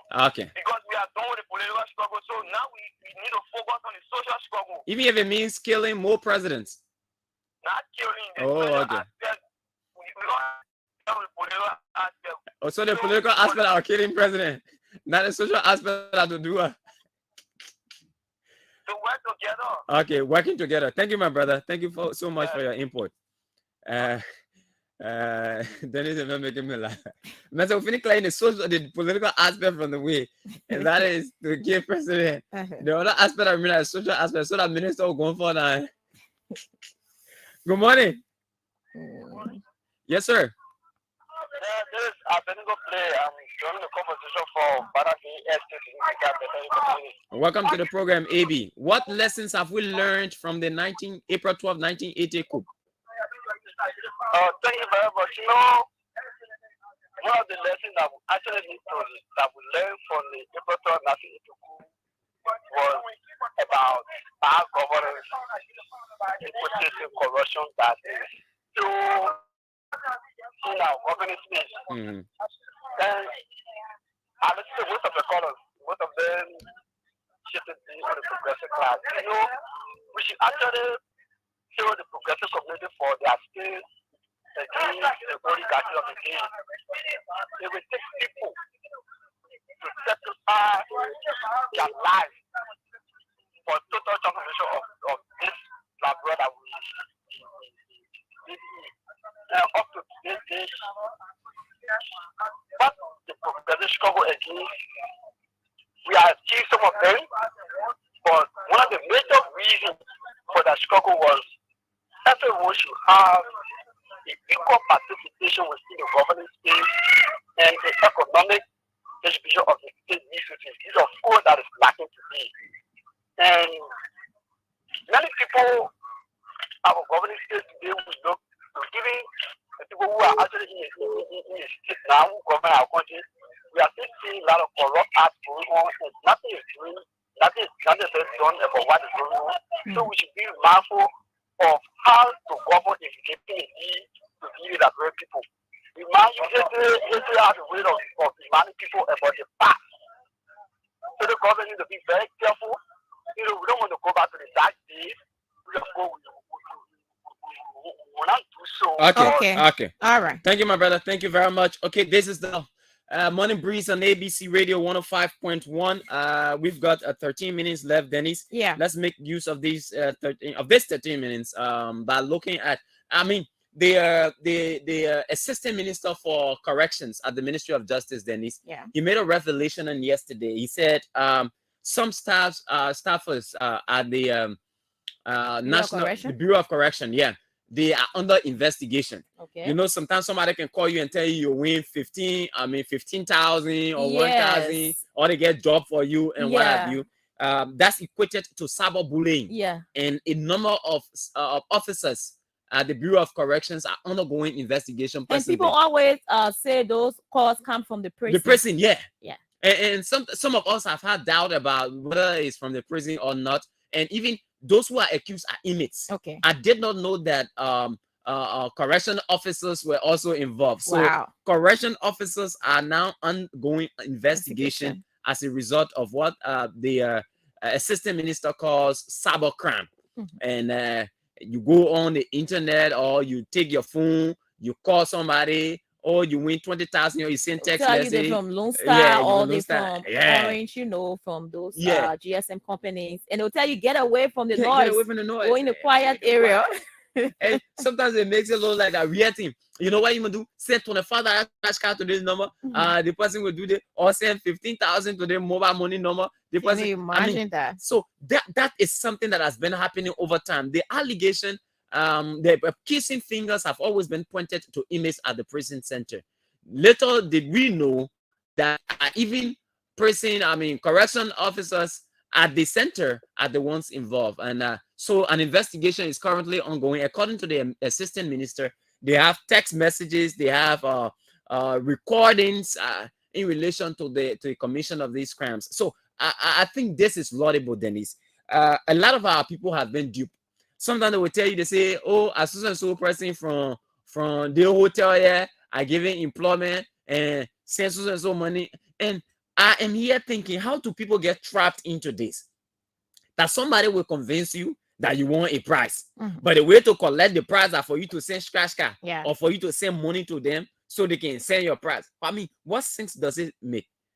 It doesn't make any sense at all. Not at all. I mean, but again, we have a society where people are always exposed to being duped because look, we have to grow a population that is analytical.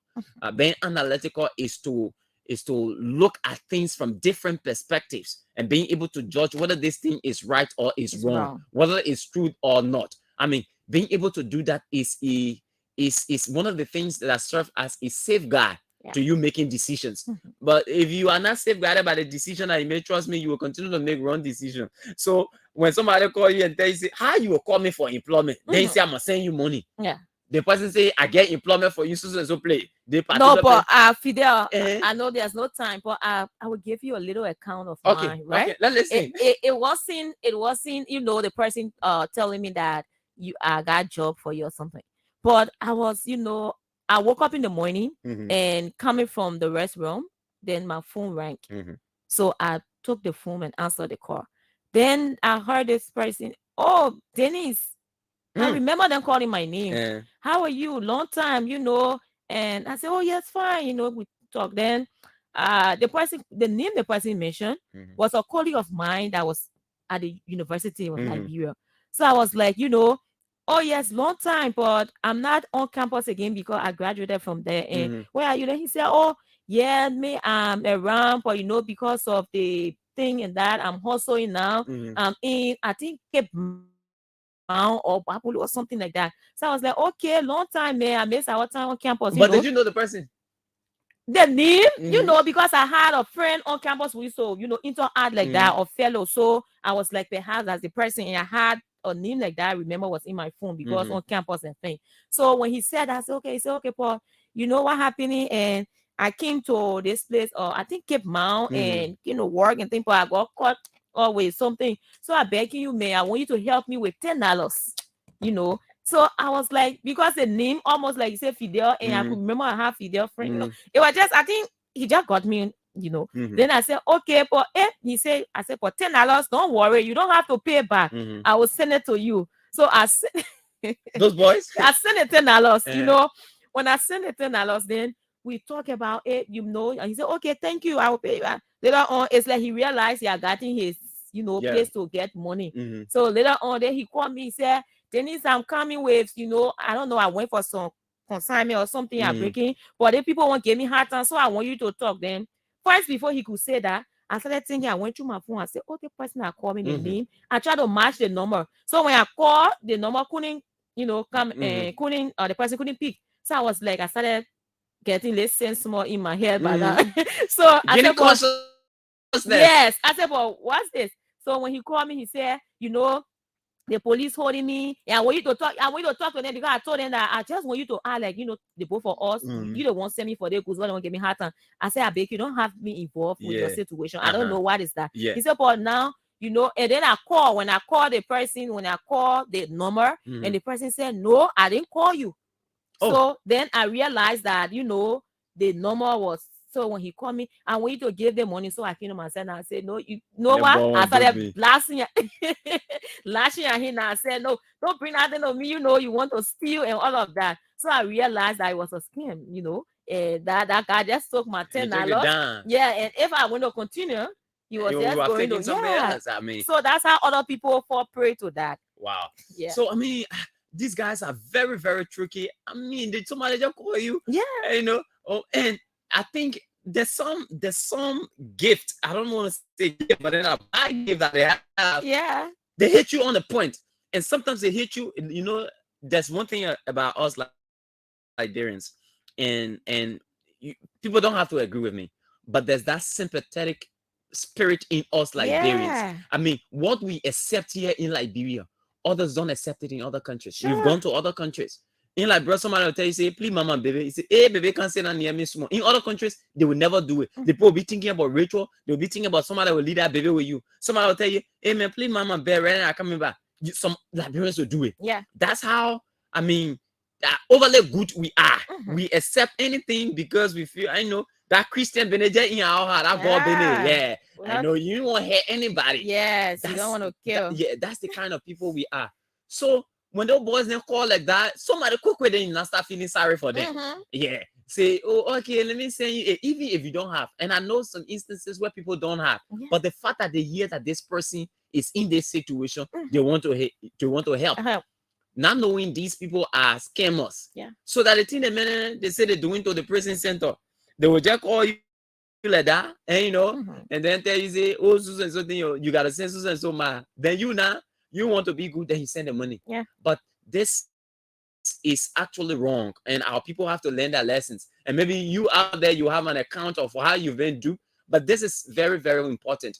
Tomorrow, since we don't have time, we will look at what we got in the budget. I mean, what is there, what has been allocated for different ministries and agencies, and what are the different revenue streams that the government is depending on to craft this budget. Over $780 something million in the new budget. And by the way, like we always told you, the budget and our money that's sitting down, that's something they put together and say, when we get money, that's how we want to spend it. You know what I mean? Say the money sitting down, it means say when we get money, this is how we spend it. But there's always been, and we've received complaints of how the budget is executed. Dennise, it is sad. And this is not a Samuel Twe issue. I'm told it has happened in the past that the budget, even though this is allocated for this ministry, there are certain ministries and agencies whose payments take precedence over others. It means if you have connection, Dennise is my friend, she has ministry A. Yeah. I will make sure that all the things that she put in her budget, but that Monica will give the money to her. While other ministries and agencies are struggling because they do not have relationship with those who are controlling the fiscal affairs of the country, which has to do with the Ministry of Finance. Because you got to do voucher. They have to sign a voucher before they start doing payment or transferring to your account. So there are ministries and agencies that are strangulated because they do not have extra relationship with the minister. So there are other ministries that they will receive their full payment at the end of the budget year. Rack will not leave because they get relationship with the minister. And this is very bad. We believe that every ministry and agency is very cardinal to the running of the country.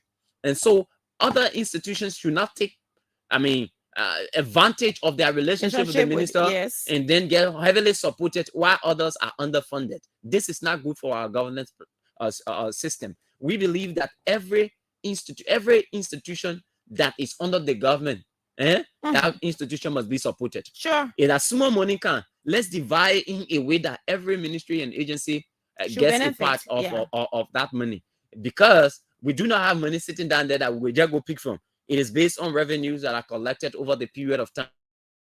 As the government get, they spend. As they get, they spend. That I would say we have a cash-based budget. When it was a cash-based budget, that what I want me. We don't get money just sitting and we can just go pick. As we collect money, that how we spend it. So that money. And then another issue again is this off-budget spending. You remember some time ago, the Minister of Finance said we are collecting more revenue, and even that was supported by the LRA. Thomas Dona, he said he agreed with the minister, they're collecting more. So if you are collecting more, then we shouldn't have the problems that we are having at various ministries and agencies where payments are paying salaries is becoming difficult. It means you are doing off-budget spending, huge off-budget spending. It means because we're collecting money now, plenty of money.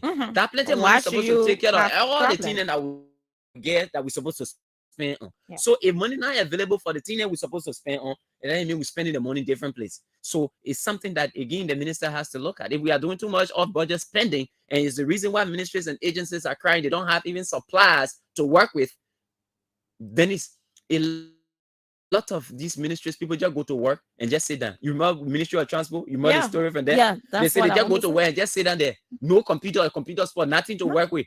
No sheets, nothing to print on. Even if you manage to go somewhere and tap your thing and nothing to print on. So these issues, look, it's not about paying salaries. If you're paying somebody's salary, they should be able to do the job. If that person is not doing the job, then it means you are spoiling the country's money. The reason why you're paying the person is because the person working. So if the person get work to do, then why are you paying them for?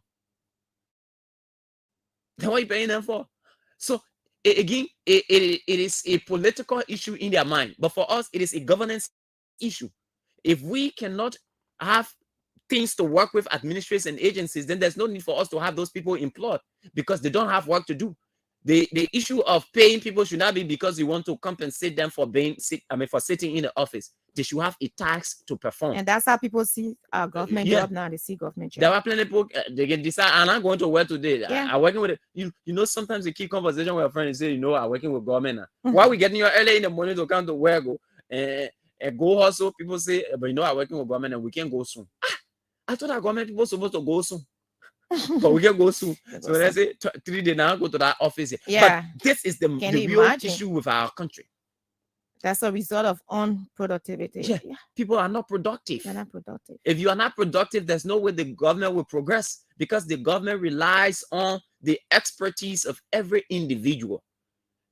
But again, that expertise cannot be expressed in a job that you do when you do not have, the requisite logistics to do your work.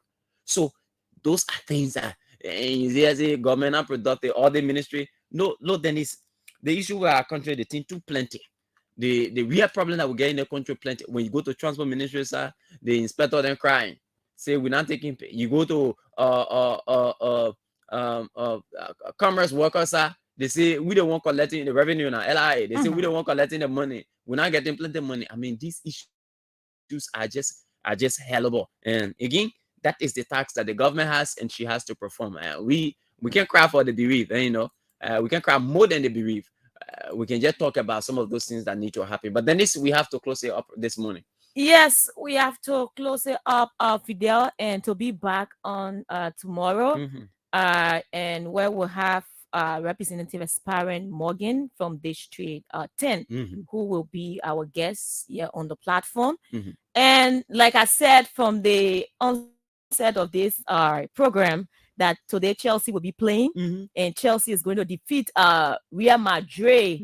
And we did that a year ago on the same day. Chelsea defeated Madrid 2-3. That is 3-2. So we will repeat history, and this time it will be perhaps 2-1 or 2-0. That Joseph say Kwano daughter. She know history. But again, don't think I will be in empathy with you. No. I mean, I'm rooting for Real Madrid. I mean, I'm not one of those who's involved in this English solidarity thing. I support Manchester United, but again, I have a soft spot for Real Madrid. So we wish you the best, and I hope you we can't hear tomorrow. You will be celebrating, and and you will not cry blood. We'll have a good comeback again. All right, we'll see. Happy birthday to J-Fan once more. Yes, Anthony J-Fan, happy birthday to you. We dedicate this entire broadcast to you, my brother. You've been a very supportive member of the team.